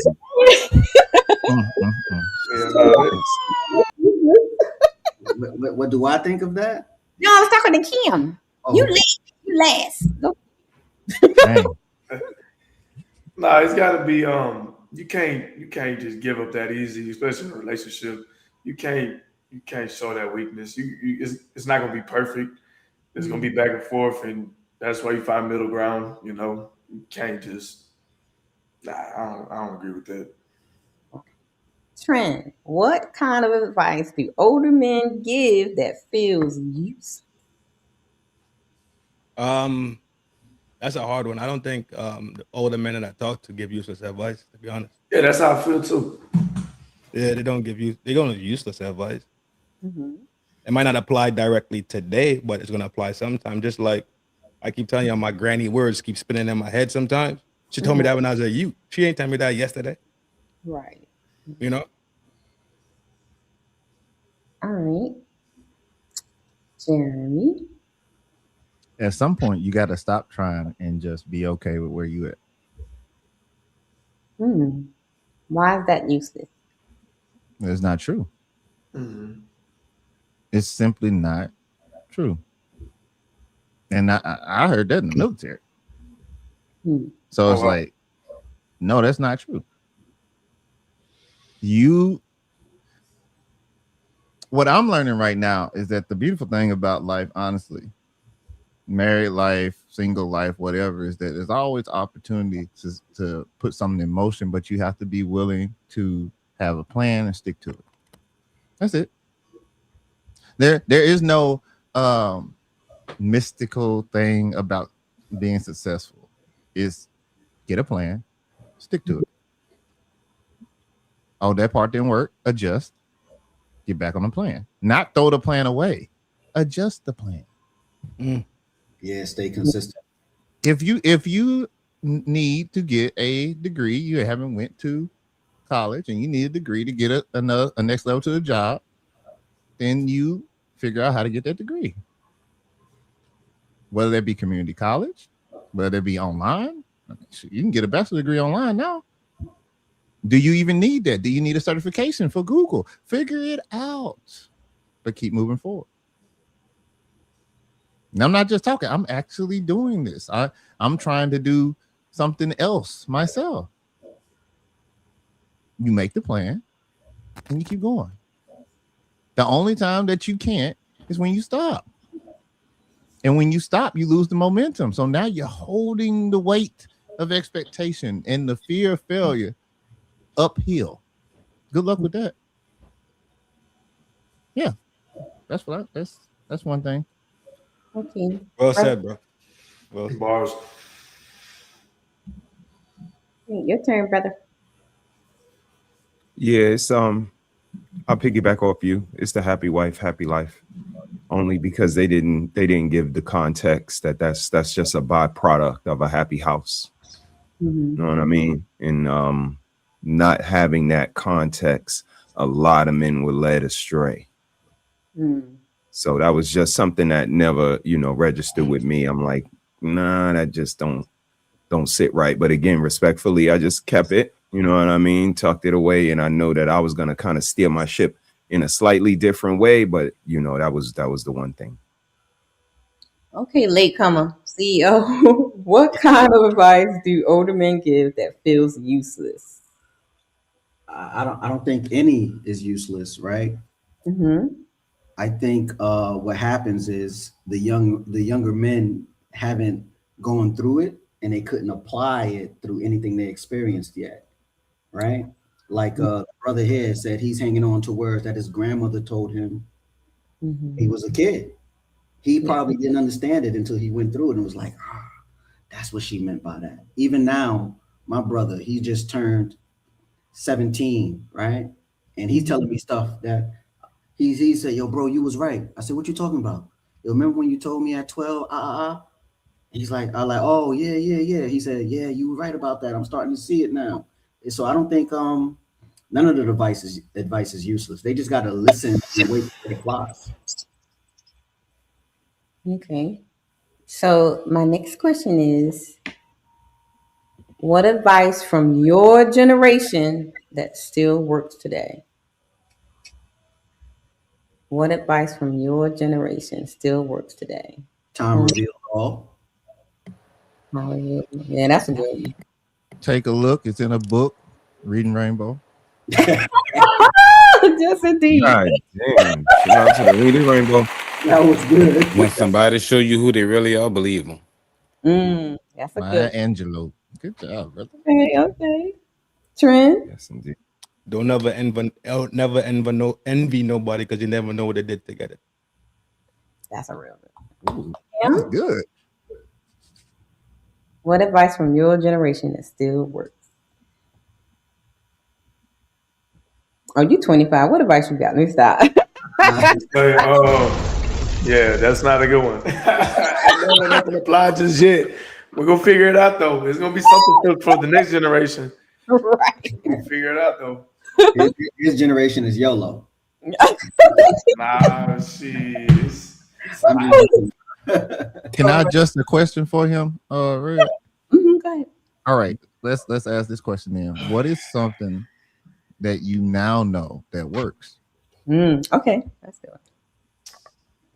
Man, what a question. What I know. Whew, I really gotta dig deep with that one, Jeremy. We gotta Think about your professional life and your life. Yeah. Like what you have said you wanted to do and what you have accomplished. How did you do it? Man, I just did it. I put my best foot forward. Honestly, it's an intuition thing for me, you know. And what does putting your best foot forward using intuition mean? For me, it means everything. I mean, for me, it's like it's just how I'm already deep rooted with what my knowledge is, and I like what I know and how I walk by my faith. It just merges, and I just jump off that cliff, bro. It's like I know that I'm smart enough to comprehend a lot of things. So I feel like there's no fear of learning. There's no fear of what's ahead, because I feel like what I've already been through and what I've already learned can lead me further down. You know, that's it's like you said, like what we were talking about earlier. What you said, what you learned, you learned in the military, Jeremy. You said, better to be. I heard complacent. I don't know why, but you were like, hey, it's better to be where you're at than. Yeah, at some point you should stop trying and be okay. Yeah, with stop where you're trying. at. Nah, fuck that. Nah, keep going. Put your best foot forward. Fuck that. Okay, everybody answered. Brother, you answered. No, I would say get in where you fit in.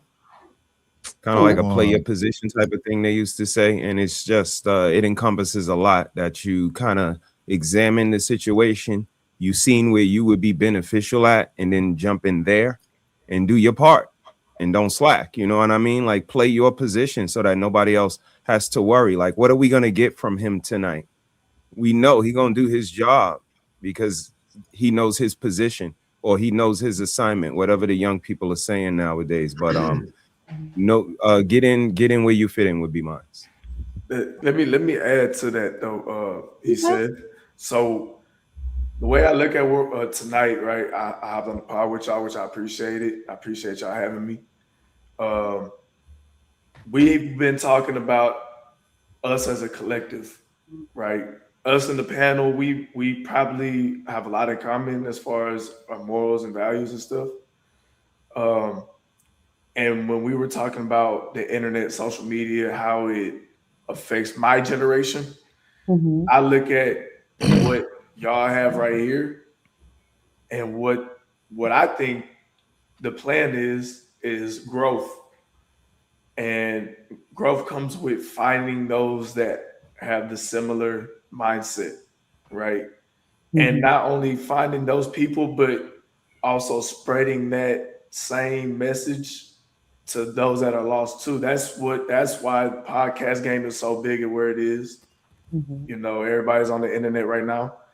And right here, what we're doing right here, right now, and outreaching and grabbing and gravitating towards, it means something, So we're not doing it for nothing. We're not here just living day by day vicariously. We really are we're this is perfect. This is really setting the seed. This is really setting an example. Y'all are really. I'm glad y'all had me on here tonight. Hey Jeremy, I'm glad you invited me on here tonight. And it won't be your last. And no, I ain't. Your auntie. Because y'all, man, there's still things. I'm 25 and we're at my job and where I work. I'm a leader, and I'm not the youngest. I have people that are younger than me, and and they looking up to me, and I'm big bro to them. I'm 25 on Friday. I feel like I'm hitting big bro status. I'm in my mid 20s. You know what I'm saying? You're doing great. I'm right. I'm It happened quick. Before you know it, you're gonna be 36. I ain't 36 yet. God bless it, because I feel like I'm only gonna be better. There you go. Cam, they all remembering when they was 25 right now. Once I was 20 years Red old. shit. I just remembered the saying. What? It don't get no easier. You just get better at it. There it is. I know it. I know it. I like that one. I like that. Y'all gonna stop talking about sex now. Come on, man. We talking about everything. You know you're the whole. Thank you. Somebody had to get it. Somebody had to slide that one in there right fast. Somebody had to get it. Shit. It was a tight fit, but you made it work. Still carrying on. Still carrying on. Ow, Jeremy, you made me. I'm supposed to be still. Something wrong with that boy, bro. Oh my Been goodness. worshiping. I'm sorry. See what I mean? Oh my goodness. You know I love you. What the fuck is wrong with you? My bitch runs the street at night, and I can't sleep. Jeremy. I can't sleep. That's my shit, bro. That shit so hard, buddy. That shit go hard. That shit go hard. Oh my goodness. Oh my. All right. So I got two of them, right? Okay. And the first one that comes to mind automatically is hard work pays off. hard work pays off. Putting your nose to the grind, right? Pinning your ears back and putting in the elbow grease to achieve what you want to achieve, it works. There's no two ways about it. I've seen it for myself. I've seen it with other people. It's just true and true, right? Mm-hmm. And the second one is the only hard day was yesterday. I like that. Those two. I have a question for you for the first one. What do you say to the person when you say hard work pays off, when they're saying I've been putting in the hard work and it seems like it's not paying off? It seems like it's getting me nowhere. What do you guys would say to that person? Be patient. Hard work doesn't mean. Let me put this in there because remember, Hey yo. younger generation, they like that instant stuff. Right. Correct. Right. That's what I was about to say. I call him a liar. Mm-hmm. Not a liar. You're a liar. Because you're a liar.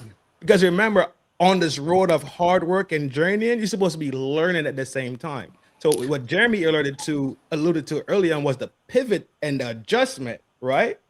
Mm-hmm. If you're running in the conflict here, a little pivot, and you might be clear. You understand what I'm saying? She said that I've been working hard and it hasn't paid off. Right. We all should know up here, if you work hard at anything, you will yield results. Right. Yes. If I want to scrub the dishes that clean, should I be a scrub them hard golden and rule of thumb. If you work hard, you will produce results. If you are working hard as you say you are and you don't have results, I challenge your integrity. What if it's not the results that they thought? Yeah, I won't challenge the integrity of the person. I try to, if they come to me and this is what they bring to me, I'd say, well, what is the barrier? Like, what barriers are you encountering? Well, to what Red just said, results and their results are two different things, right? But they I'll inquire more. If they're saying I'm working hard, but I'm Right. not getting the results, so we're talking about their results. So if they're saying I'm doing what you said, I'm working hard towards it and whatever, but I'm not getting the results, or maybe it's not the results they're getting results, but it's not the results that they had said That they want. Right. You'd have to inquire. You'd have to inquire more. What do you say to them when they say that? Right. For example, somebody could be working, right? And they could be doing a great job. I'm talking about a great job. Mm-hmm. And even people above them want them to do more. But guess what? They got a record. Does that mean that you stop just because you get a record? No, that means that you got to pivot. I mean, you got to start saving up some money so you can get legal representation to get that taken care of, or either challenge some things, or either get some type of certificate or whatever, some type of sign off, something that'll let you get to the next level. That is working in a ditch full of sand. Work all you want. The sand gonna come right back down until you actually get something solid to build on. That's a good example of working hard. Yeah. For no reason. But you got to know the past. But or it could be the future. But you're not applying shit too, though. Like working hard is just grinding your nose, like just grinding at it, like blind and foolish. No. Right? Working hard means also being smart. Working hard means having the ability to adjust and adapt. It ain't just no, it doesn't work like that. You Working gotta hard have some also type of means intelligence and type of awareness about where you at on this hard working journey and this goal getting journey that you want. It's just that simple. Right. And working hard also means that sometimes you have to say no to the easier way. Yeah. You gotta be willing to walk away sometime. I'll let you simmer on that. That sucks sometimes, but you're right. Not easy. I'm not saying that. You didn't say it was easy. Hey, boy, sometimes I be wanting to run this line this way, but it'll be so much easier. Let me just do it the right way. The coach said go down the center. I mean, like for the ladies, you're like, you know what? It would have been so easy if I was a whore. God damn. God damn, Teeter, right? She's a whore, you know. God damn. I mean, I'm gonna be honest with y'all. I'll sprinkle a little devil's advocate in at around that time. I am not gonna lie to y'all because I'm listening to y'all build. I'm agreeing with homie. That integrity is important for me. So throw it all away then. When you be like, yo, I'm working hard, it's not working, throw it all away then. Because Jeremy got this book. It's about selling crack. Throw it all away, sell crack. Right. And then they gonna be like, nah, come on, yo. Like, what the hell did you just say? Like, yeah, nah, man. Like, that's what it is. Keep working. Keep working. Keep work. You are headed in the right track. Like, Rome wasn't built in a day. I'm gonna pull out a whole bunch of stuff to say to him. That's my friend. But again, I'm gonna improv a little bit real quick, just to bring a little comedy to it. Like, let's really look. So you want to stop working hard?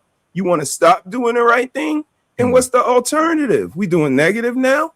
So nah, man, keep working. You know what I mean? Seeds are planted in the ground, and it takes a while to see the fruit. And if it's anything I could do to help, you know what I mean? That's when all of that stuff come in. But sometimes we got to let them see, like what you saying. You saying you want to throw all of this away?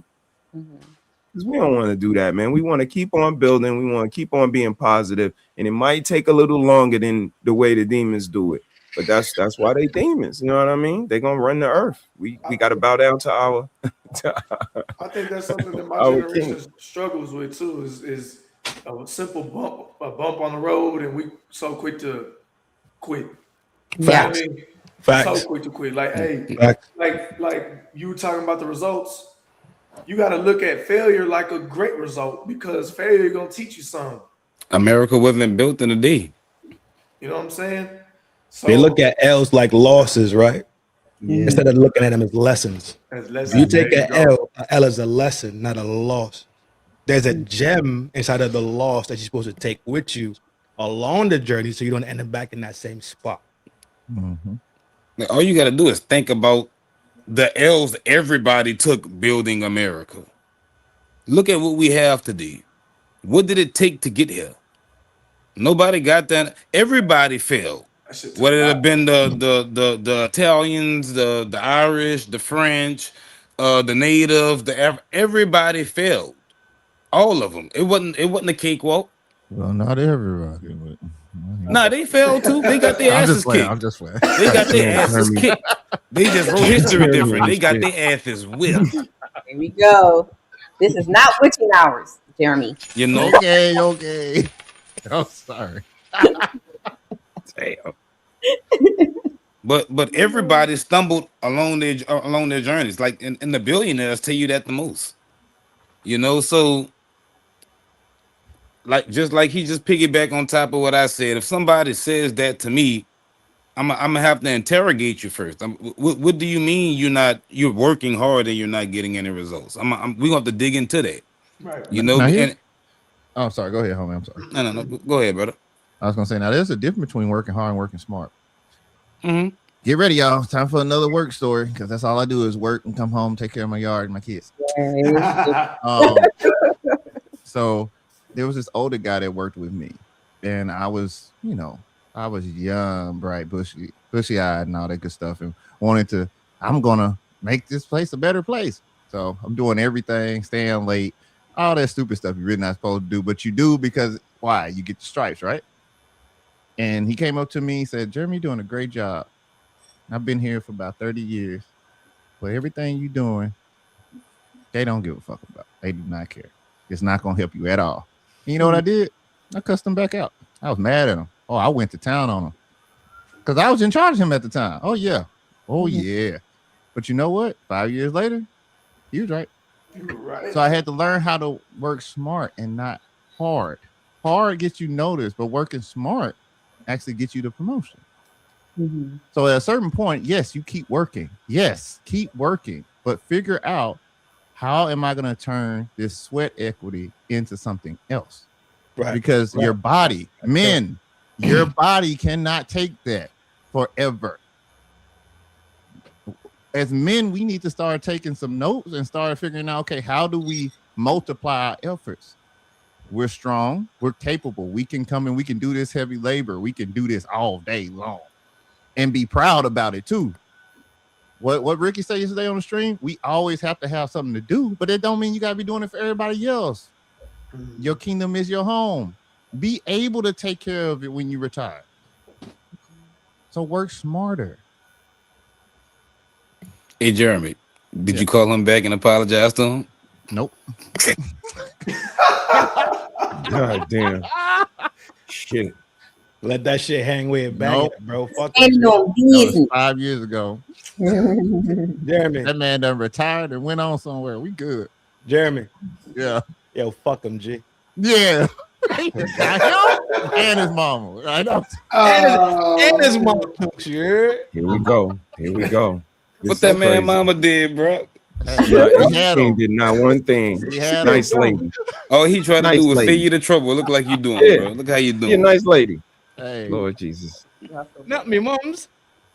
All right. Mama, y'all got smoke tonight. Last question for tonight. Okay. Young guys, what do you need from the older men? And older men, what do you need from the younger men? In order And the to, young guy crew? Or Aye, aye, aye, aye, aye. In order to fix the divide between the OGs and YNs, what do you need from the older men to the younger guys? And older men, what do you need from the younger men in order to fix the divide between the two? Real quick, Red. What's the age? Yeah, I'm give trying us to the figure out age. what group I'm in. Because you got at least 3 different squads on. Okay. I'm 36. And how are you, Trent? 38. You OG. 35. Homie, how old are you? I'm 36. Okay. Who's 35? Me and CEO. You 35, 35. Mhm. Yeah, I would say 35 and under, I consider it still young. So if Jeremy, you you 35 for real? if Yeah. you're over 35, you're the Like OG. Benjamin Button. Goddamn. I would We roasting now. Okay. All right. Don't worry about it. I'll wait No, till after. Hey, that's exactly what I said when I first met him. Too. Okay, and you finna catch it too. I'm finna tell him how I met you. That's I'm finna tell him how I met crazy. you. Hey, take it in. I'm about to tell him how I met you. All right, so I think under 35, young. Over 35, it's the ump. It's the umps. So I will need the umps. I won't say OGs. Y'all the umps, and then under 35 and under are the young ones. Since we Okay. got 235, can I be on the UNC team? Because they don't want me on their team no way. You can be on the ump team. All right. I cut my grass too, y'all. 3 against 3. Okay. CEO, what do you need from the umps in order to fix the divide between you? I'm a unk myself. I'm 39. Oh, I thought you said 35. Nah, Jeremy said 35. Oh, my bad. Nah. Oh, so Jeremy, you gotta go on. You gotta go over there with Kim and homie. All right, CEO, you wait. I want to hear from the young people first. So, homie, what you got? What do you need from the umps? To be quite frank and clear, KRS wrapped it up in that little short you played. That Okay. right there was the most and best and most concise messaging that you can give with accuracy. Mm-hmm. We got to listen to each other. We got to understand each other. Okay. Because I won't know how to move forward and they won't know how to keep up. Okay. That's fair. Who's on? Oh, Jeremy. I mean, yeah, Jeremy is you baby. Yeah, you the babies. Okay, Jeremy, what you got? I don't need none from the old head. No. If one thing I would say seriously is that I would ask that older men be willing to actually tell what really happened. Transparency. Yeah, like if you had a hard time, tell me you had a hard time. Mm-hmm. Kind of like what Cam was saying, so that I know that I'm going in the right direction. Not to belittle you, not to say, "Oh, you ain't about nothing." It's so that I can understand. Like when Mr. He said tells his story, and then he talk about from how he started there to where now he was working with the banks and everything like that. That lets me know this man is not only is he qualified at his job, but he's qualified in his life. Mm-hmm. So when I get a hold of some money and I wasn't playing, I'm coming to him. because he got his household together and he has that background of finance. I need him. So that's what I mean. Like, let me know. That way I know who to go to. Because what I go to Trent for is not going to be the same thing I go to Mr. He said for the same thing I go to Ricky for. Shout out to Ricky for the garden stuff. I did order. Yeah. And the yard stuff, right? Because he's sold proof. His yard in the front yard look green. And then he went to his neighbor yard and did some dirty stuff and started showing how bad the yard looked. So I saw that shit. I saw that shit. That is so bad. Oh my God. That's what I want.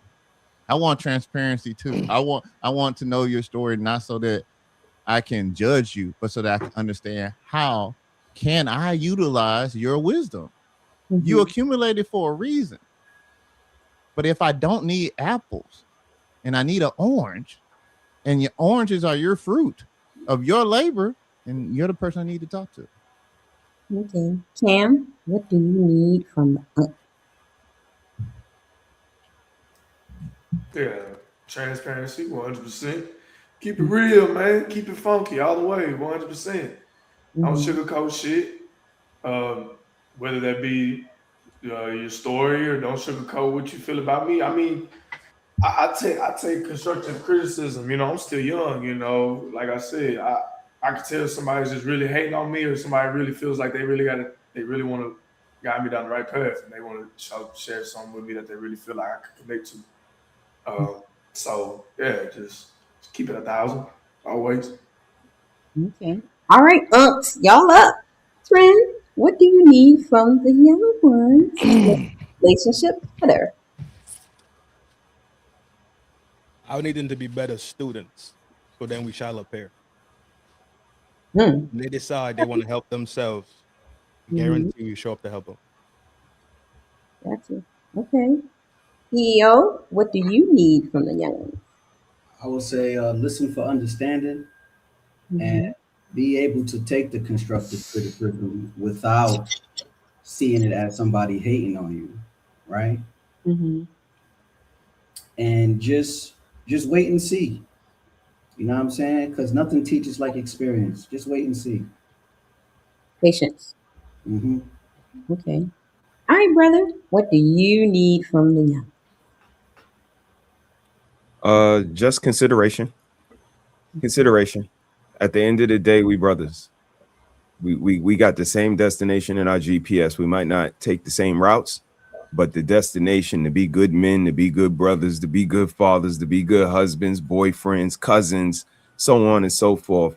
I believe that's our destination, especially, you know, I speak from the lens of, shout out to Ricky, responsible men. So just that consideration, and just consider that I'm trying to save you time. And I've been where you are, so you're not alone, and just give me that consideration as an OG, and I will extend the same to you as a youngin. Salute. Okay. I'm sleepy. Okay, and my shoulder is killing me. Hey, this was fun. Great discussion. But it's time to shut it down. We are sleepy. It is time to end the show. But first, let us hear your final thoughts. Let's shut this down, but first, let's get these final thoughts. Shout out to the panel for coming through tonight. I truly enjoyed this conversation because I just had some questions, and I thank y'all for answering my questions. I want, you know, it's hard for us ladies to teach the younger ladies because they don't want to hear nothing we got to say. We get called all kind of names, but a child of God, pick me mammies, you don't know what you're talking about, and it's not the same, or, you know, that's not the same thing the unks get. We get it too, and worse. So I just want to hear from the guys' perspective about here, you know, working together to improve the lives of our young people, right? So having said that, my shoulder is hurting, you guys. So we're gonna do final thoughts. Let's start with the latecomer. My final thoughts? Yes. for the unks that might still be troubled, let's not continue this cycle, this revenge tour that we take on younger women, and let these young men have these women. Ooh wee. Okay. Thank you. Bars. What they? What they? Wait a minute. I got questions. What they dirty macking CEO? What they No, it's doing? it's not dirty macking. You know, like Mr. He said, a lot of the unks don't come from a lens of a responsible man. It's more so a revenge tour thing, right? And just because they are more desirable to these young women, they treat them like how they want to, right? So we need to stop doing that so we can have, so the younger generation of men can have decent women. Okay. Stop making sluts out here. Cause y'all slut me. Mm-hmm. Okay. All right, homie. Final thoughts.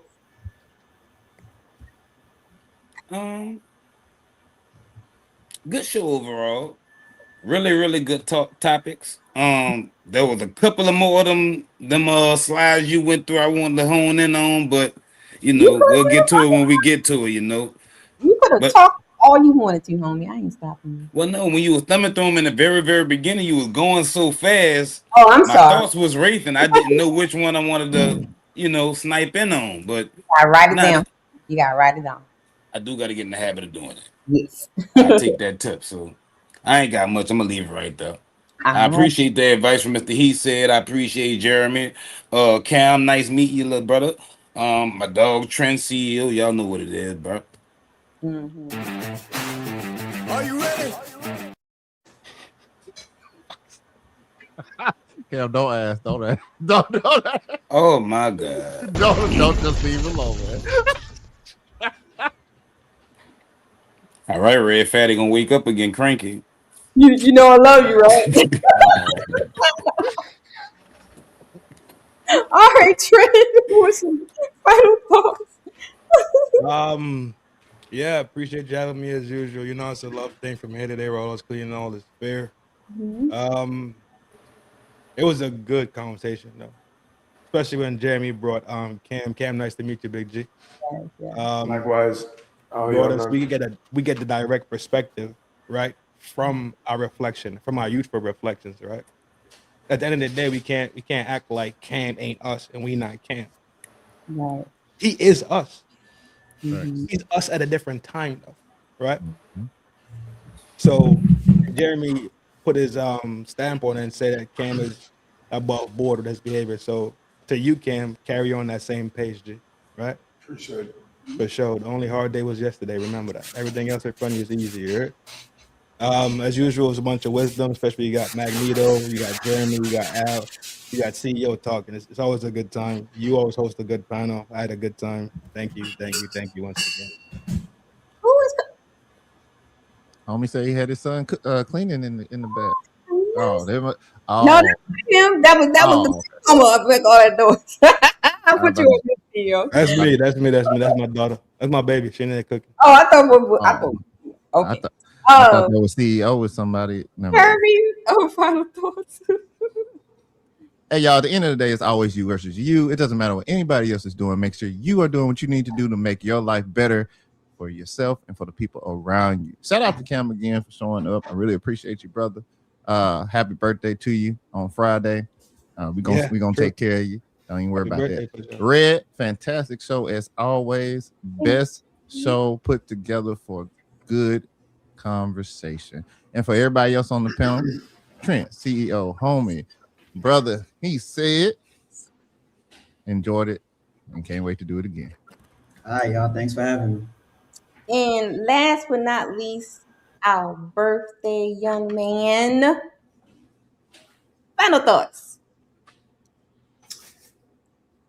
Appreciate y'all having me first and foremost. I didn't even expect it to go like this, the whole conversation. I'm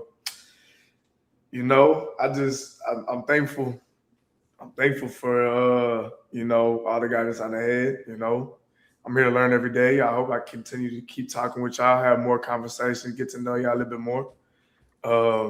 Shout out to everybody. I know what we're doing this for, what y'all are doing this for, is to grow and connect, and let's get to it.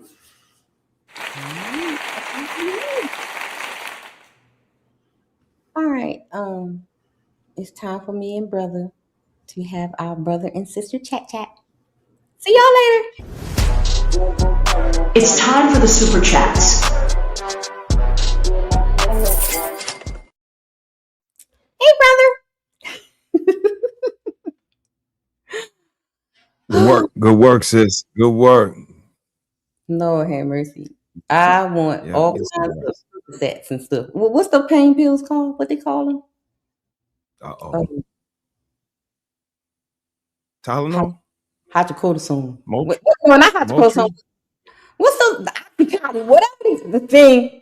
Oh, wait a minute. Wait a minute.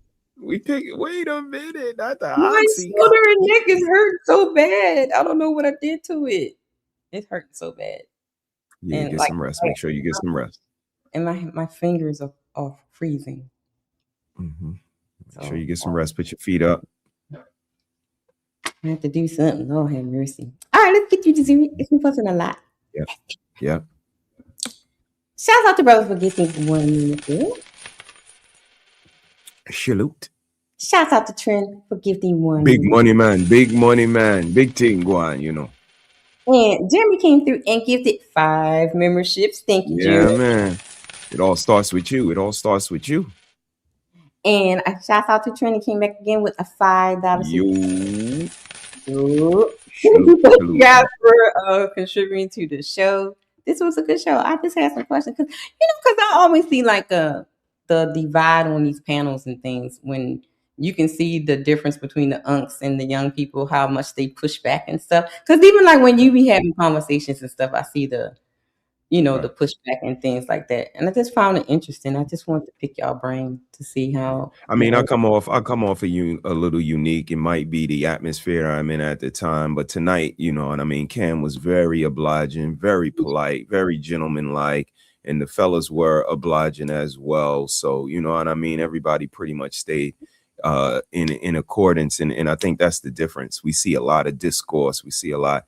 Maybe it's deliberate, maybe it's not, but tonight, nobody overtalked, nobody cut nobody off, wasn't no disrespect, just, dope conversation for people that wanted to have an understanding. So that's what I take away from it the most. But Cam was the catalytic factor. His demeanor, his rapport kind of drove everybody else. So, you know what I mean? Shout out to him. He wasn't real combative and stuff like we used to see on. Oh, we still got Trent back here. Trent, you go put that sticker right down. But one thing I wanted to ask guys was remember we hear the tone and the long-windedness. I forgot to ask that question. Like, is that one of the issues that young people are having? Like, because we hear it, long-winded, or your tone that you're talking with. You know what I mean? Like, absolutely. Is that, Absolutely. Yeah. We should be able to repackage it. I'm working on it myself, but we should be able to repackage it. Trent, thoughts? Yeah. I'm jacking it. I'm jacking it for sure. Like we like to acknowledge them as microwave babies, but then at the same time we're gonna give them some old school conversation. You dig it? And then at the same time too, because we jacking the microphone for so long, they can't even get their real thoughts out of the real processing. Like active listening, you smoking their boots and you don't even peeping it. You dig it? Could it be too much, giving it too much at one time? But that too at the same speed though. You're not giving them the door for them to jump in and have and give you what they're so like. If we started talking about elephants, you can't go from talking about elephants to end up talking about orca whales and not give them a chance to talk about the elephant. Okay. Instead of just long forming them, pocket it, and walk them through it. You know what I'm saying? Give them the chance to express and talk. Yeah, I'm jacking. Okay. Yeah, I forgot to ask that question because that seems to be one of the things that they like to throw. Y'all so long with it. Some of it's gonna be the entitlement, the laziness stuff too. You know what I mean? But like that's why I brought up the part about being good students, right? Right. Yeah. Be enter the conversation with what they call goodwill, good faith, good intention. I mean, and that's what I was talking about reality as well. If you was long-winded, then apologize. Like I try to apologize. I say sorry for being so long-winded, y'all. Like you got to recognize that at least, because once you recognize it, then you could do something to change it. But if you don't even recognize it, then it's going to be a problem. So I accept that complaint, and absolutely is looking to do something different. Yeah. It's just you got to get some rest though, because I see you rubbing that neck. So get some rest, man, and I check on you in a little bit. And got final thoughts, brother? Right. Did you do your final thoughts? Nah, this was dope, man. Just dope being around the fellas. Salute to Trent. Thank you for everything you do all the time, and all of the rest of the fellas too, Jeremy and especially Cam tonight. Always CEO. You know, shout out to the brothers and thank you for always thinking of something good for us to tackle every week. So just everybody keep being y'all, man. Oh, I did a new outro for you guys. I'm finna go live. What you gonna talk about, Trent? Tucker Carlson. Oh, okay. Shaka Khan? What did Shaka Khan do? Wait a minute, Shaka, what is going on? What are we doing? I'm old, man. Don't worry. Don't worry about my hearing. Brother, you going live tomorrow? Yeah, I think so. I think we're gonna try this Family Feud thing out. I just got it all set up. So I was gonna do it yesterday, but we had to do something with the daughter. Teenagers, you know, still teenagers. So but yeah, I think we're gonna try to have a little bit of fun, play some Family Feud, see what happens. Game night? Yeah. What time? It's a little probably around 8:30, somewhere around there. 8:30 in the East? Yeah, in the East Coast. Yeah. Damn, East that's Coast. exactly when you're firing up too. Fuck. Eastern Standard Time. Are you going live tonight and tomorrow, Trent? Yeah, me and Kofa got the show about cougars tomorrow. Ooh. Yeah, like Shaka Khan. I was right. I was absolutely right. You was on wild. Ooh, that older coochie. That sounds like a good conversation. We're about to go wild the fuck out tomorrow because Friday night. Friday night we about to talk about. I got witching hours. That's in the bag for us. Yeah. And I think my daughter wants to go see the Michael Jackson movie. Oh, cool. So yeah, for real. So I'm trying to balance this whole week out real quick. You feel me? Okay. Tomorrow, damn, G. Y'all got busy. I see. Well, if you feel like a break from the monotony, you got time, man. Come on over. We'll be there. We're gonna try to have a little bit of fun and just yuck it up a little bit and test this out, see how it goes. You gonna do Cerebro on Saturday, brother? Yep. Saturday, I'm locked in. I ain't been there in a while, so and I'm working on my demeanor. So Saturday is when I get to let loose. That's what I was told. Saturday, do your thing. Saturday, everything else. Calm yourself. That should be fire, G. Calm your nerves. That should be fire. I have witching hours Friday night, 1 o'clock. On the gang. 1 a.m. And you know, in summertime I change my schedules. So we're on Super Sundays. So Sunday at 1:45, which is 2:45 Eastern time. Red Broken Gems, Grace Under Fire. How to your elegance under pressure. Yeah. Because you know I like to teach, brother.